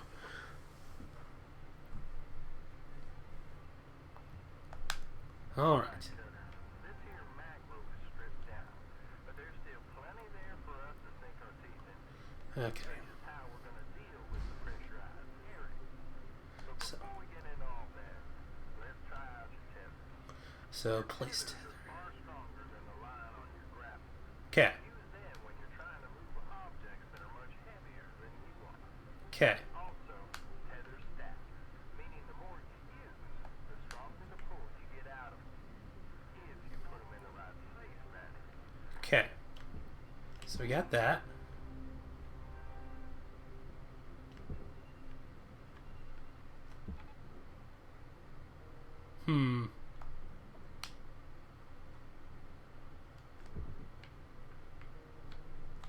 Tether multiple objects together or stack on a single object for even greater strength.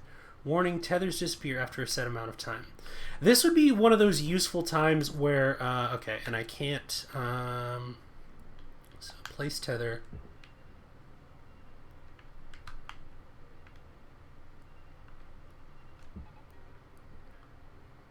So, and they start pulling towards each other. Okay, so cancel tethers. Now, can I...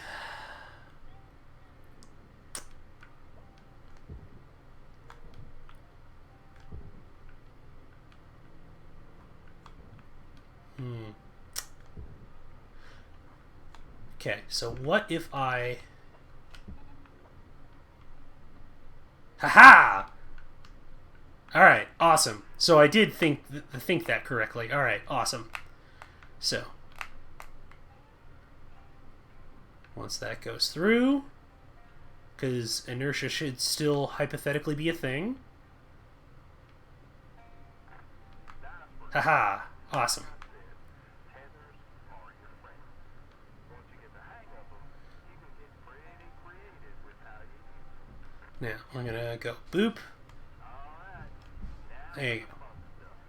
And when I say fun, I mean go. incredibly dangerous. Next, we're going to learn about pressurization. According to Link, decompression events are the #1 cause of death. And as a result, cloning. Yeah. Alright, let's open up your scanner and see what we see. Credits transferred. Alright, compartment. So I need a way in here. Cut level 3.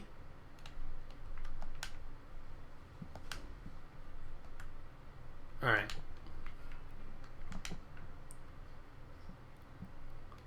Is that a place that I can just cut through? I think it's a place I can cut through. Or do I just open it by hand? I guess we'll find out.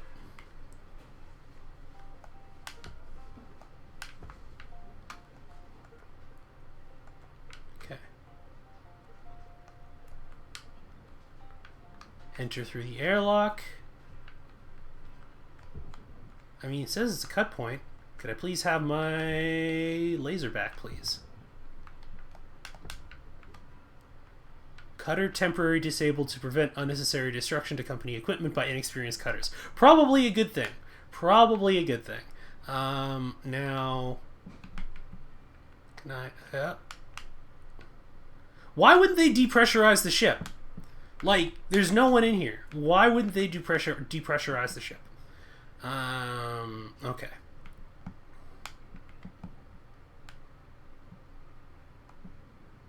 Okay. Cool. So. Okay. We're just gonna do that, and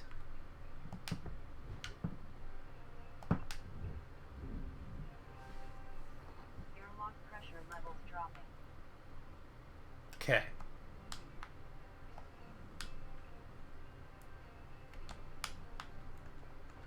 Okay. Okay, this is cool. Using airlocks is always a good idea, but there may be times later when you encounter ships without functioning airlocks. We'll cross that bridge when we get there, Cutter. For now, let's get inside. Gonna cut. Let's see if there's a way to depressurize this sucker so we can get to work on it. Look for an atmosphere regulator. If it's working, this device will let us depressurize the room safely. You don't want to trigger a violent decompression. Oh my goodness. Okay. Is there a diagram? There's a lot of stuff on the screen right now. I'm not gonna lie. Let's see. Door console. But it's literally just like you would presumably like hit a valve and like the air would slowly come out before workers have some, but I guess that's what I'm looking for right now. All right. So, it's the door console.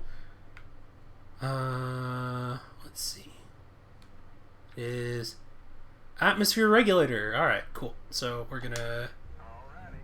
I'm lighting up your work order with the rest of the objectives for this ship. Okay. Look at the reactor. Do I have, like, radiation protection for this? Air pressure level decreasing. Okay, that's fine. Okay. This is cool, though. I dig this. There she is, the reactor. That's your meal ticket right there, Cutter. Alright, this one's pretty easy. She should just slide out of her coolant casing with a good yank from your grapple. But before you do that, it's always a good idea to clear a path for her straight to the barge, because once you pull it, she starts melting down. What? When it comes I'm sorry, what? to how many ticks you got till she goes boom. Okay. Yeah, great. Thank you for telling me.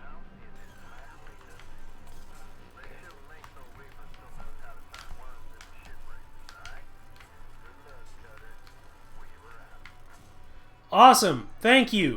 That is amazing. I appreciate. Airlock pressure level. Okay. In the distance. Yeah, no, not in the distance. Directly in my face.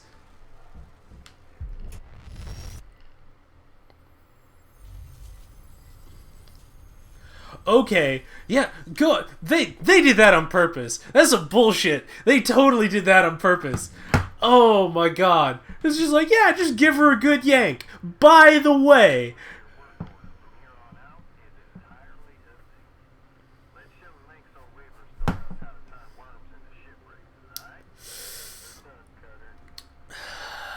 oh, I'm gonna fucking find you, Weaver. I'm gonna. I'm salty. Alright.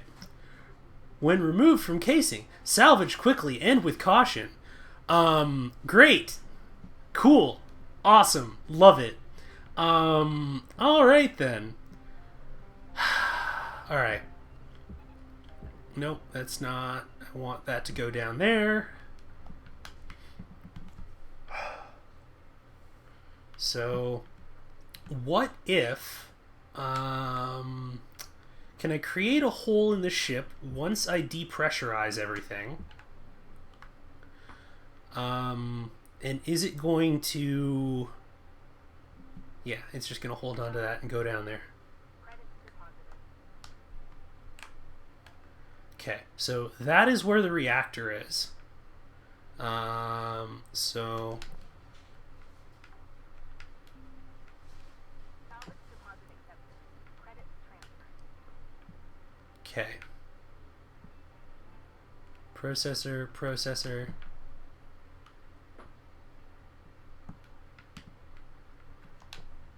Now, I need to... Nope, hold on.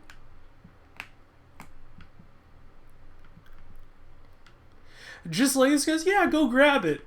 Oh, by the way, like, that's, I'm not, Alright. So, airlock is cycling. I'm going to double check. Pressure levels dropping. It was just recorded with the perfect pause for you to do it. Yeah. Oh my goodness. So, I can now go through. Going to... Yep, no, come on. Airlock pressure levels increasing.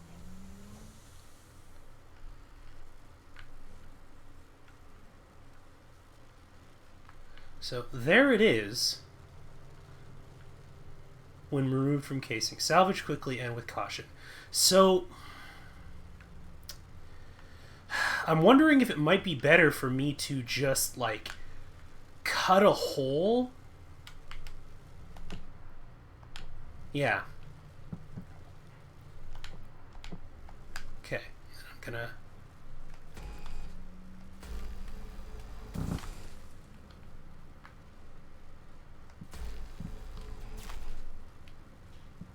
Come on.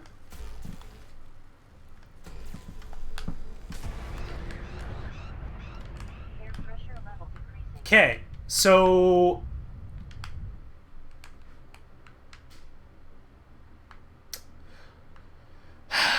Alright. Yeah, that's fine. Cool.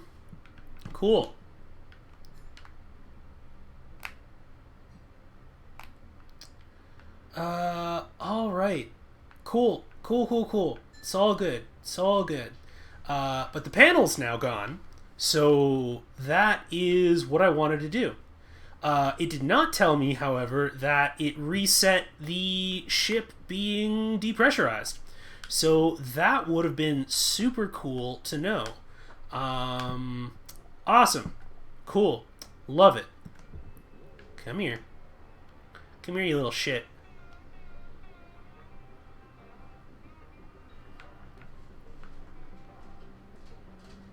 Yep. Come on. Where is the freaking... No. Why is it going over there? That doesn't make any sense. Yeah, please just, like... Why did it float over there? Hi, yes, please. Sir, come with me. Holy crap. So, where's the barge? Please come here. Awesome.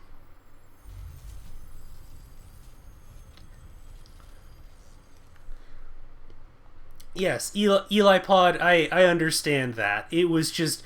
It had been disabled before, so if it was going to... Like... If my cutter was disabled before, and they were going to reset me to the place where something had been... like, reset, then I would imagine I would like for all of it to tell me that it was reset. Like, yeah, I don't know. The communication is not super clear here. But I guess we'll find out how to deal with that.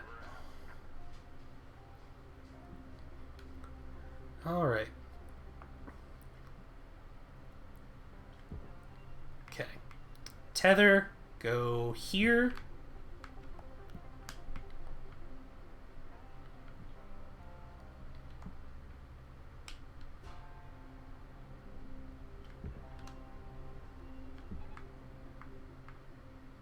Okay.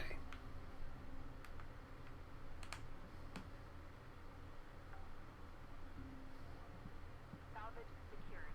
Account credit applied. We're gonna do. Okay. Salvage secured. Credit deposit. Airlock controls. Airlock pressure levels dropping.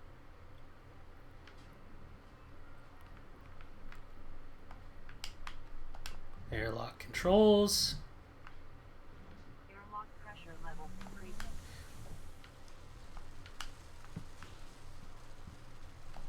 Because, as well, the reactor was not exposed when I came through here, and the cabin had not been depressurized yet. Before, depressurizing the cabin triggered the reactor coming out. Therefore, coming into this hallway and seeing the reactor, I assumed that, oh, look, it's been depressurized. And I don't believe that's an unreasonable assumption to make.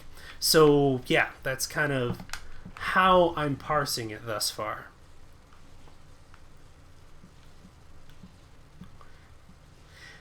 Yeah, see, I don't quite buy that, 9, is that trying to make something the hurdles of navigating capitalism, for instance, is not an excuse for poor game design in terms of communicating how things work. Like, you already have the mechanics that are representative of those levers, essentially.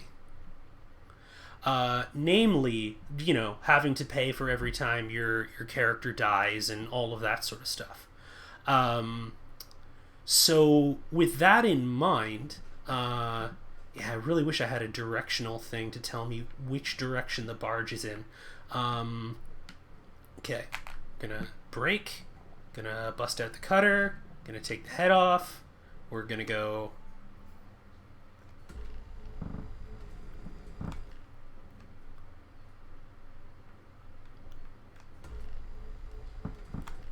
Got that off, and now that handle should float away.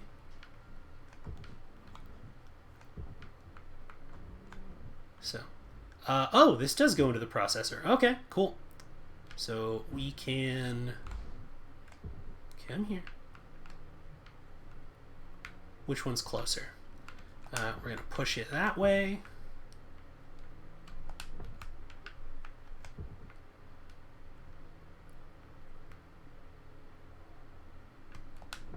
There we go.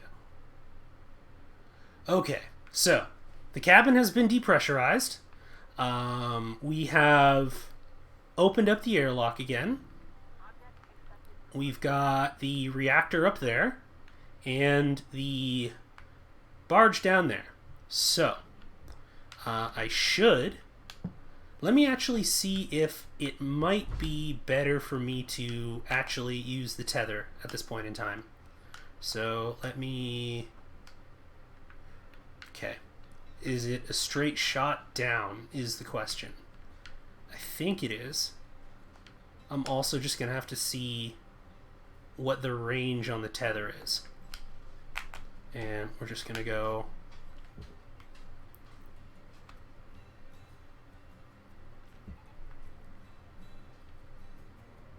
Ha-ha! Okay, awesome.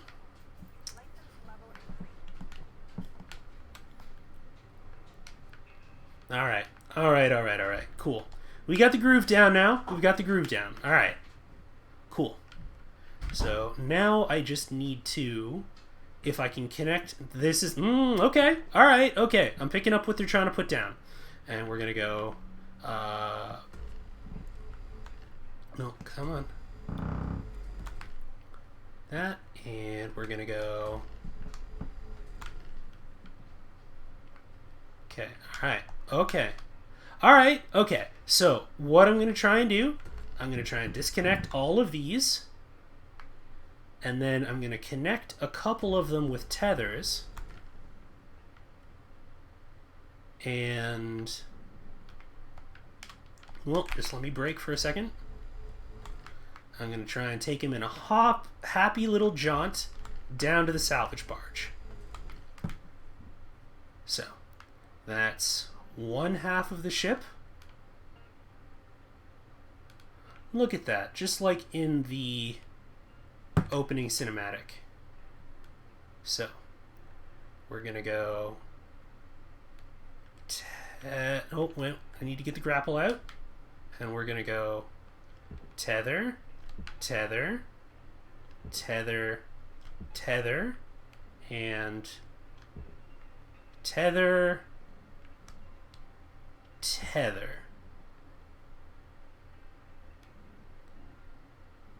Oh, come on. All right, fine.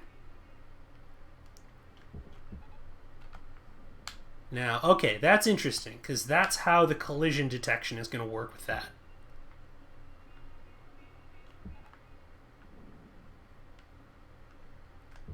Oh, okay. Okay, but these go to... okay. Right. So it says certain salvage goes to certain places. Right. Okay. I think I'm picking up on it now. Okay. So. Gonna... But if they get all twisted up, they... interesting. Interesting. Alright. So. If I go tether, tether, and I can drag this, and we're going to push it up there, Now that's interesting. Because let me just cancel all the tethers. Come here. So, one thing I'm noticing in this game that it's going to be very interesting to see how they handle is the fact that you have surfaces that are spinning rapidly that will have things like tether points attached to them. Oh, well, you're underneath the ship. I need to go get you. Come here. Come here. Thank you. Come here. Come here. Yep, come here. Thank you. And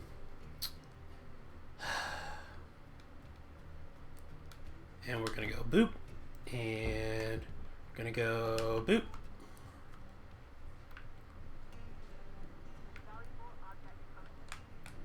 Okay.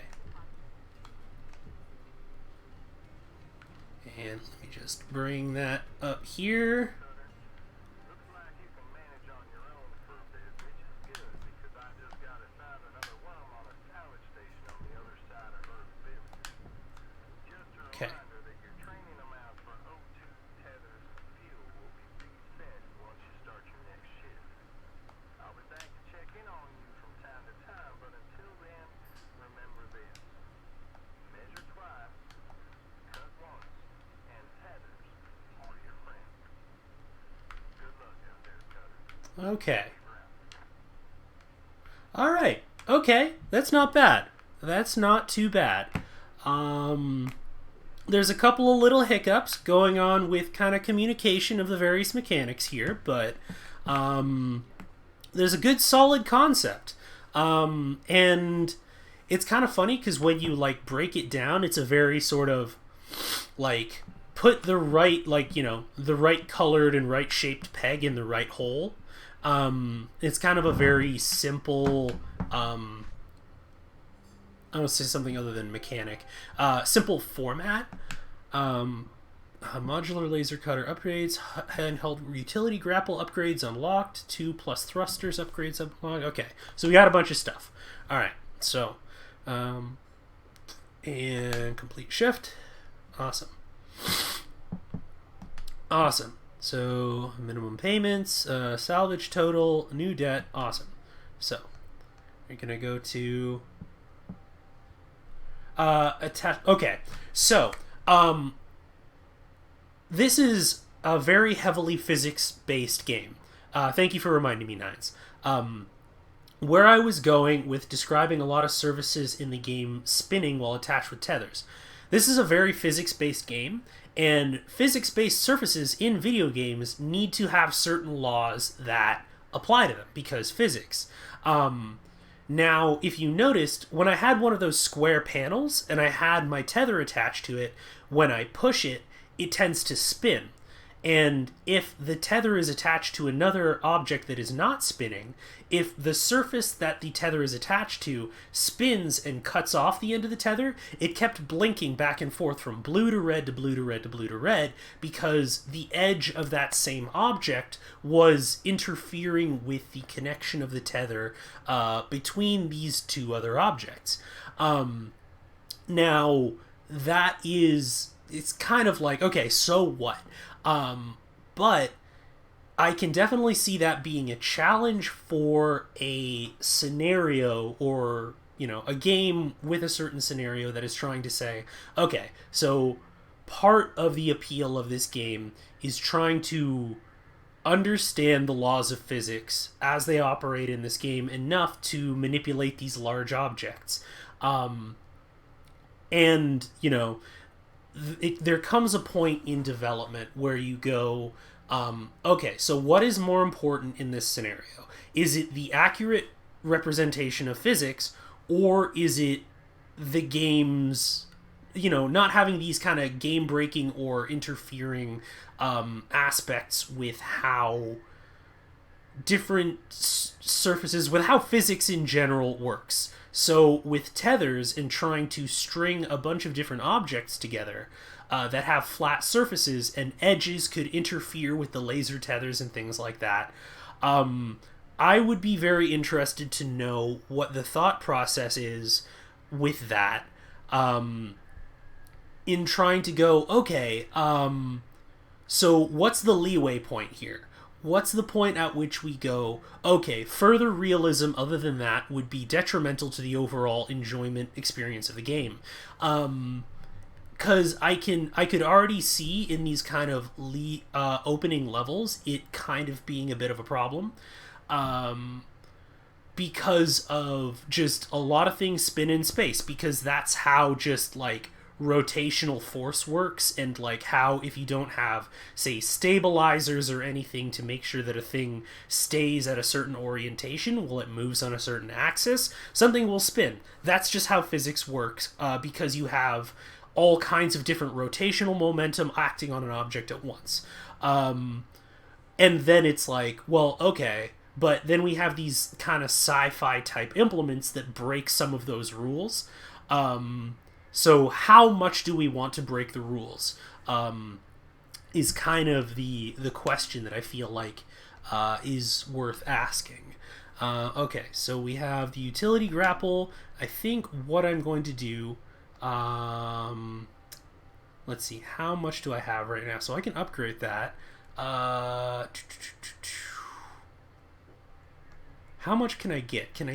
I can upgrade both of these, or I could upgrade the number of tethers. Yeah. Other than physics, they could make tethers more sturdy or be able to wrap around objects.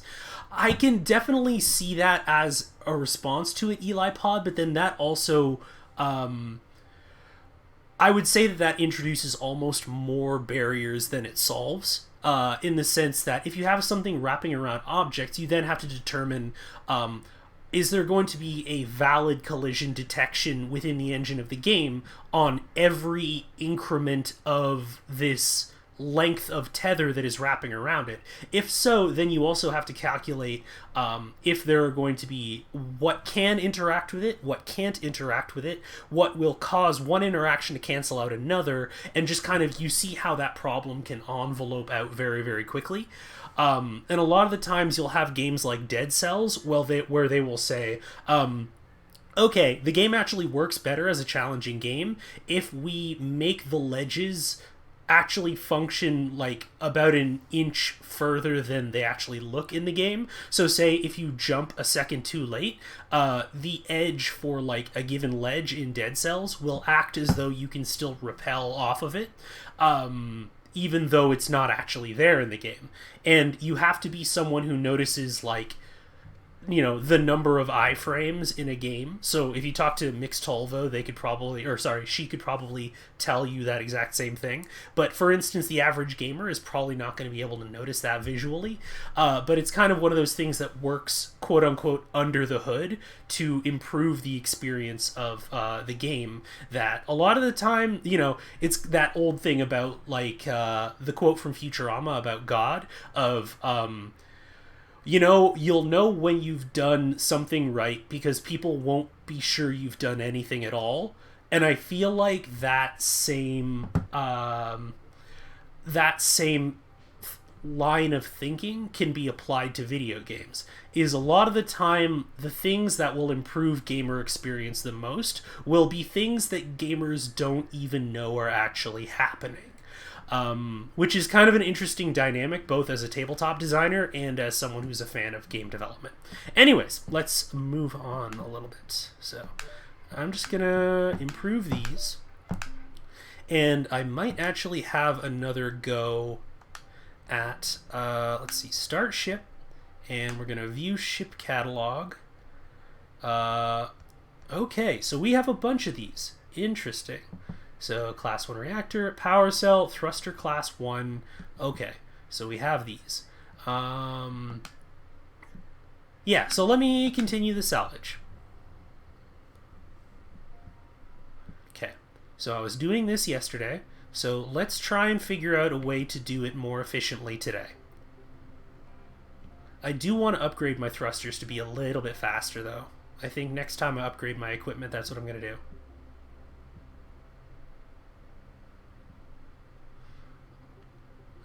Let's see.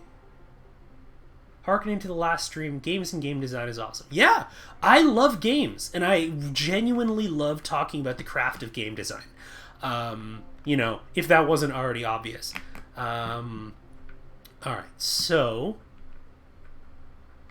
there's going to be a door in this corridor, and I need to get through it. So that's to the next room. This is a door control, engine room, unpressurized. Okay, so can I just interact with this? I cannot interact with this. So let me just get my cutter out,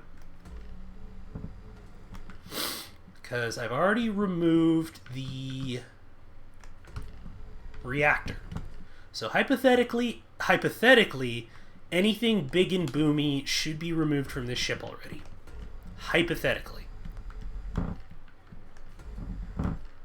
Yeah, my accuracy wasn't great with that. Can we... Yep, okay. Cool. No.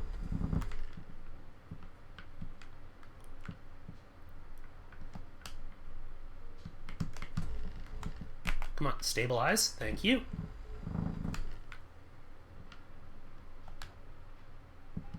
And we stay still. Stay still.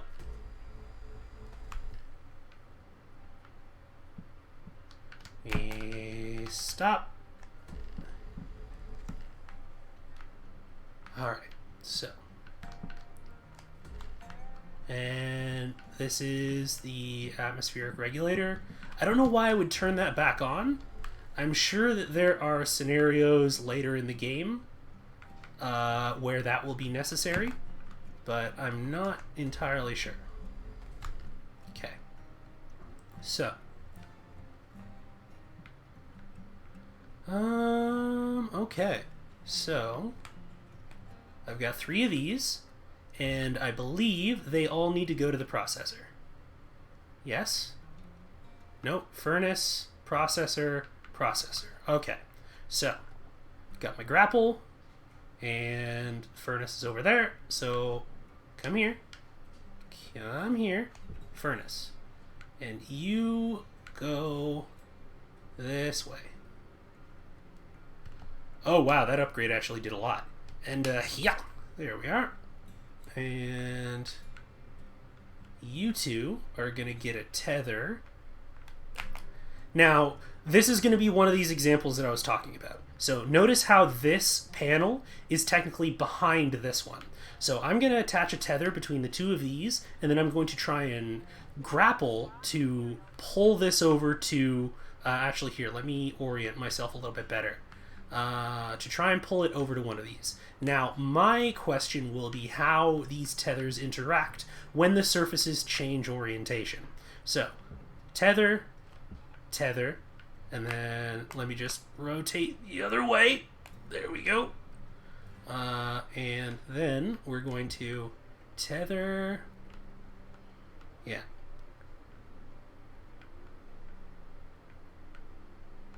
Yeah, I can't. No, come on. Come on. Come here. Come here. And we're going to go skadoosh right over there. Oh, but the tether isn't strong enough to... Oh, interesting. Interesting, interesting. So this is going to be not quite as good when I am trying to get stuff into a processor. Now, let me just... Yeah. Okay.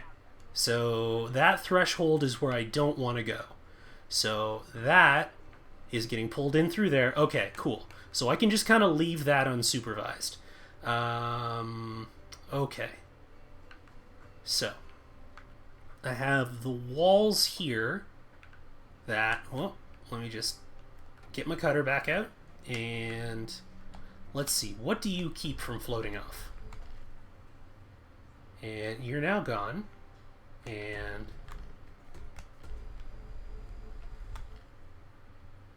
okay. Ooh, barge? What goes to the barge? Something goes to the barge. Furnace, processor. Okay, interesting. So something's probably gonna float off. Can I just cut the whole damn ship in half? I mean, I probably can. Okay. So we have processor. Because I might just have to cut through the whole friggin' wall. Oh, nope. There's another couple of these couplings here. Now, just let me stay still.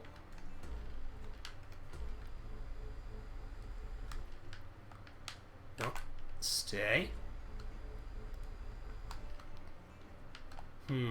Interesting.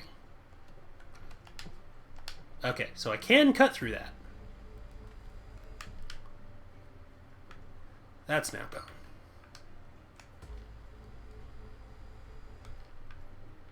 Oh, I just missed it? Okay.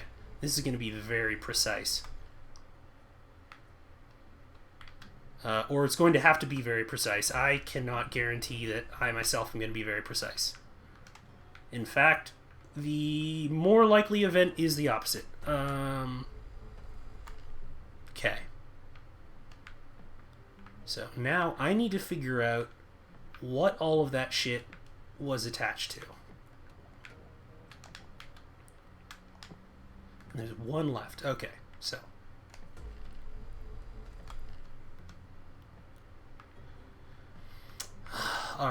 Okay. So there isn't another door through here. There is another coupling through here.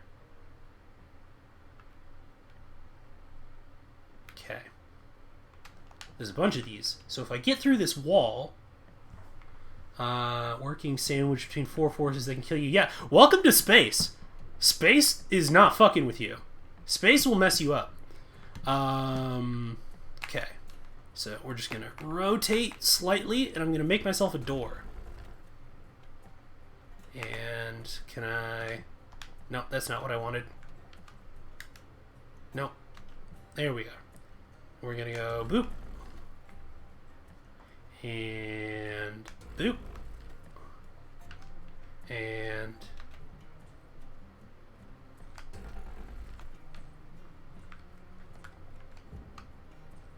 Come here. Come here. Thank you. Come here.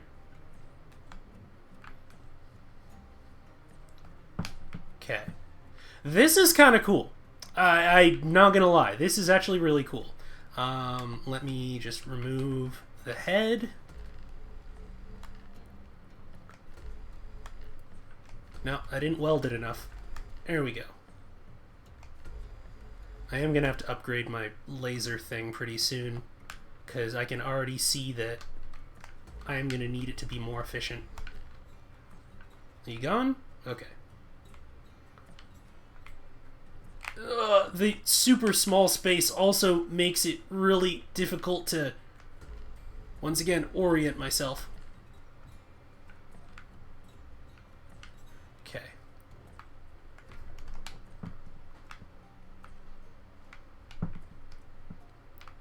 Okay, so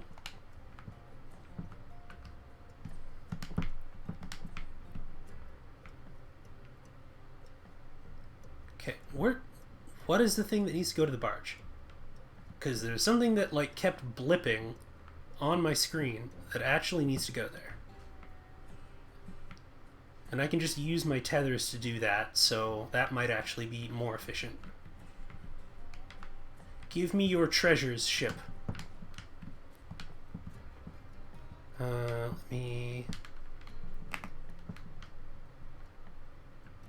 Yeah, I can't even cut through that. That's interesting. Let me just see what happens if I try. Oh. Will it just not let me? Yeah, no. No bueno. Salvage antenna. Okay, right. Antenna. I do need that. Gib. Thank you. And... Hurrah! And... Salvage secured. Account credit applied. And we're just gonna... Hurrah! Wall lights go to barge, but they only collect 1,000 credits each. Okay, cool. Good to know. Appreciate that. Alright. So I can cut through the interior walls, but I can't cut through the exterior ones.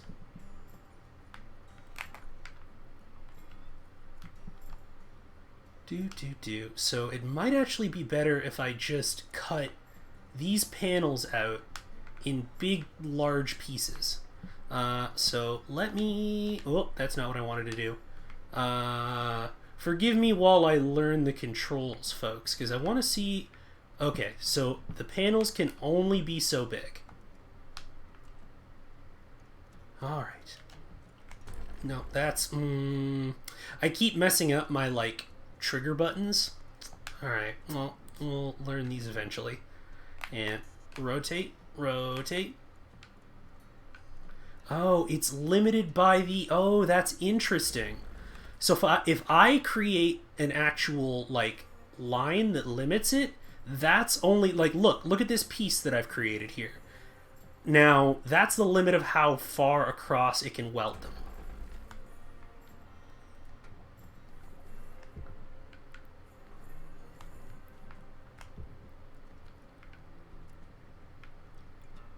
So that's interesting.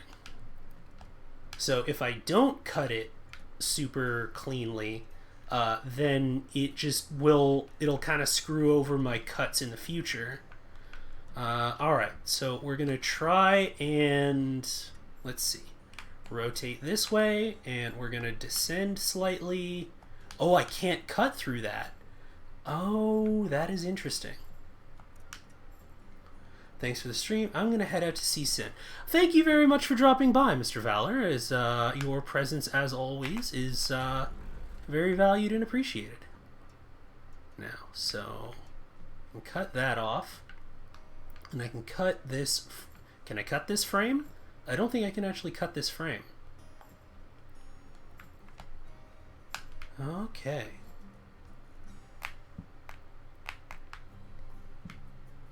Okay. So I'm just going to take care of this real quick.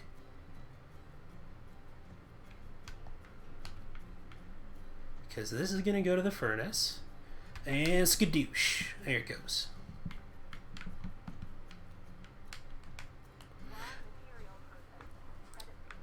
Awesome. Okay. So, yeah, raw materials go there. And other stuff... kind of moderate value stuff goes to the processor, and then very valuable, like, complete components go to the barge, as well as I can tell. So we're just gonna... Oh, did I miss the panel? God damn it. Gonna rotate, rotate. I can definitely see this almost being like kind of a very, like, Bob Ross kind of like, we're just gonna sit here and... Alright, well, that was a very, like, small beam that I, like, cut in half for apparently no reason. Here we go. Okay. We're gonna do this, and... Sophia's right. I'm, like, really finicky about trying to get this just right now. And, like, I'm gonna be that guy. I just know that I am. And I know there's a piece right next to it. Thank you. Please go away. Alright. Back to the cutter, back to the head, rotate, and... Oh god, I want to get this so perfect. Come on, come on.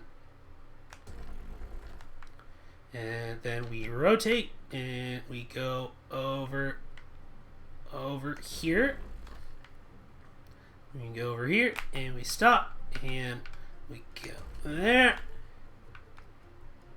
And, okay, now it's detached. I can grab this. Now, come on. Come here. Work with me. Work with me. Is to use the stinger on thin connecting strips. Yeah, I've been trying to get the little, like, construction colored ones detached there, Eli Pod. but it's kind of unclear to me, at least thus far, what stuff, what things connect what. And then again, I imagine, like, I'm not mad about that, because I imagine that that's kind of part of the objective of the game, is just trying to puzzle that out. Let's see. Awesome. Okay. So what I want to do, ideally, like, yeah, I keep doing this, like, turning my head like a confused dog thing. Ooh, are these valuable?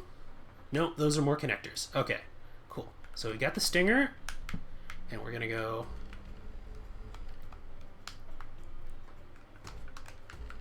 No, come on, stay still. Thank you. There's one gone.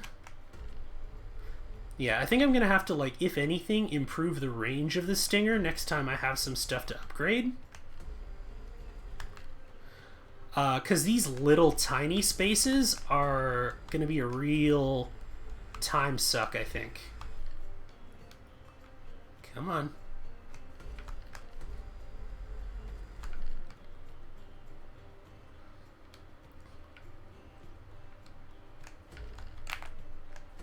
Okay.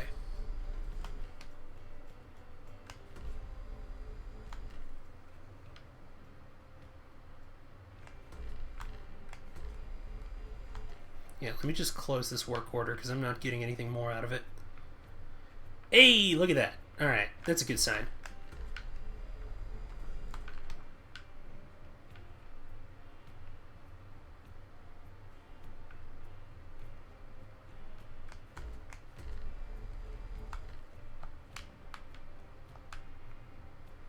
Oh geez, that thing looks like it's gonna bust up pretty soon.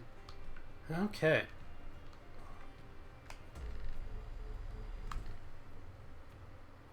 Okay. Alright, let's get out of here, re-rotate, and see what stuff I can drag.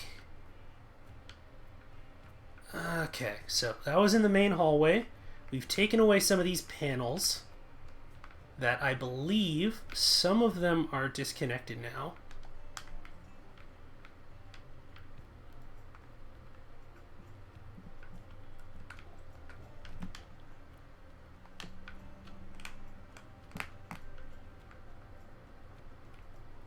Okay.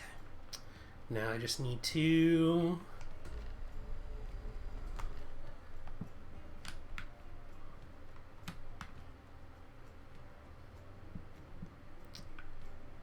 Hey, look at that. There's a whole, like, side of the thing that is starting to fall off. Now, that can go to the processor. So let me see. Grapple. Come here. Now, processor's over there. Let me see what the length limit on my tether is. Hey, look at that. We can totally make that happen. All right, cool. All right, okay. I think we're working on it.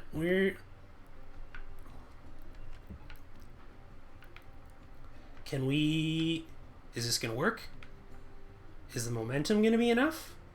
No. Okay. All right. That's okay. We'll just throw another one on there, and you're still attached, I think. Are you? Because you've already started to sag.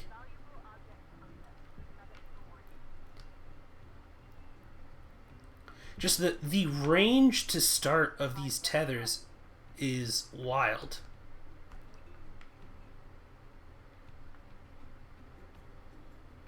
Oh, that's the whole hallway. Okay. Alright, so the airlock chamber is different from that. So I have that, and there's this ceiling piece that also needs to go to the processor. Yeah, I think I'm gonna like this game. I like it. Takes a little while. It's very much a now you're thinking with portals type game, but now that the rules feel a little bit more like I'm getting a handle on them, I'm digging it. I like what they've attempted to put together here. Okay, So let me unfuck my spatial orientation here for a moment. Did I already get into the crawl space over there? I did. So this is a separate compartment. I might have to separate this. So let me...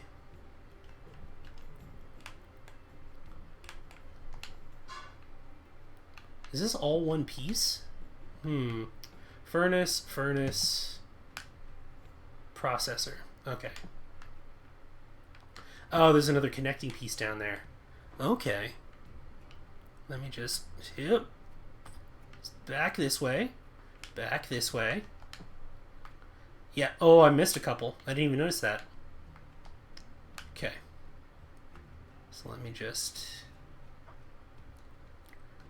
Now, Eli Pod, since you seem to be the resident expert here, do you know if the wide piece here consumes more durability than the Stinger? Or is it just a matter of, like, how long you hold it down equivalent for the both of them here? Nah, I screwed that one up. Alright. And then we're going to go boop.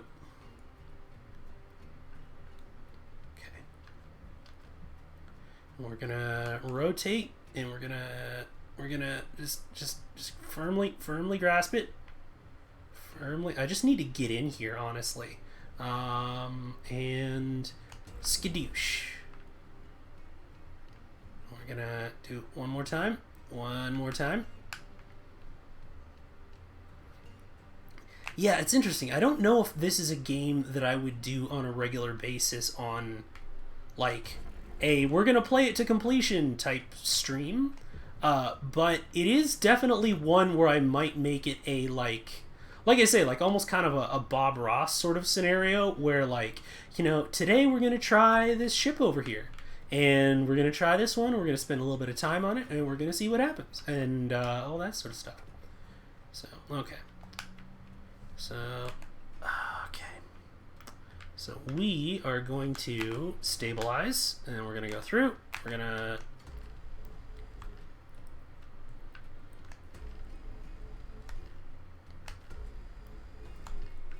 Here we are.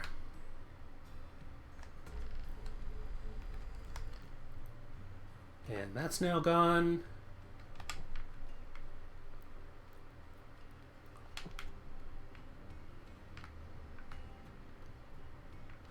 See, that's interesting, because I need to separate these ones.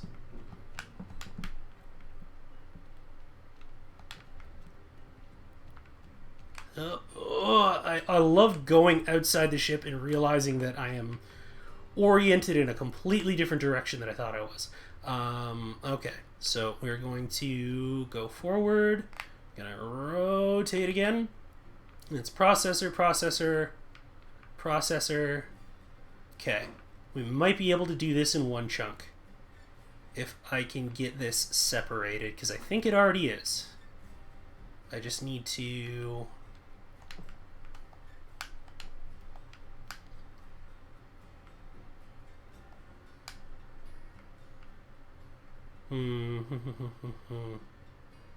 Okay. And all of those are going to go to the processor. So, I'm going to turn this here, and let's see if we can go tethers are our friends and go boop. And how about that? Is that going to work? Hey, we're cooking with gas. All right, awesome. Boom. We're going to go boom.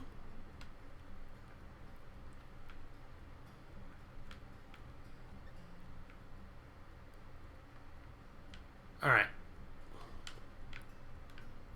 And once that goes out, we're gonna put that there. Oh, wait. Wrong one. There we go.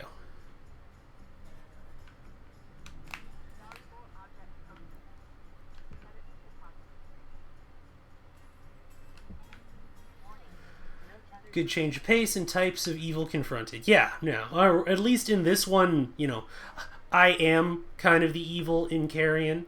But in this one, not even evil, hunger, I guess. No, that's not what I wanted. There we go. Because are you still... Yep, you're on your way over there. Cool. Processing valuable objects. Credits awarded. Okay. Because, yeah, this is a... This all goes to the furnace. Furnace, processor. So I need to... Interesting.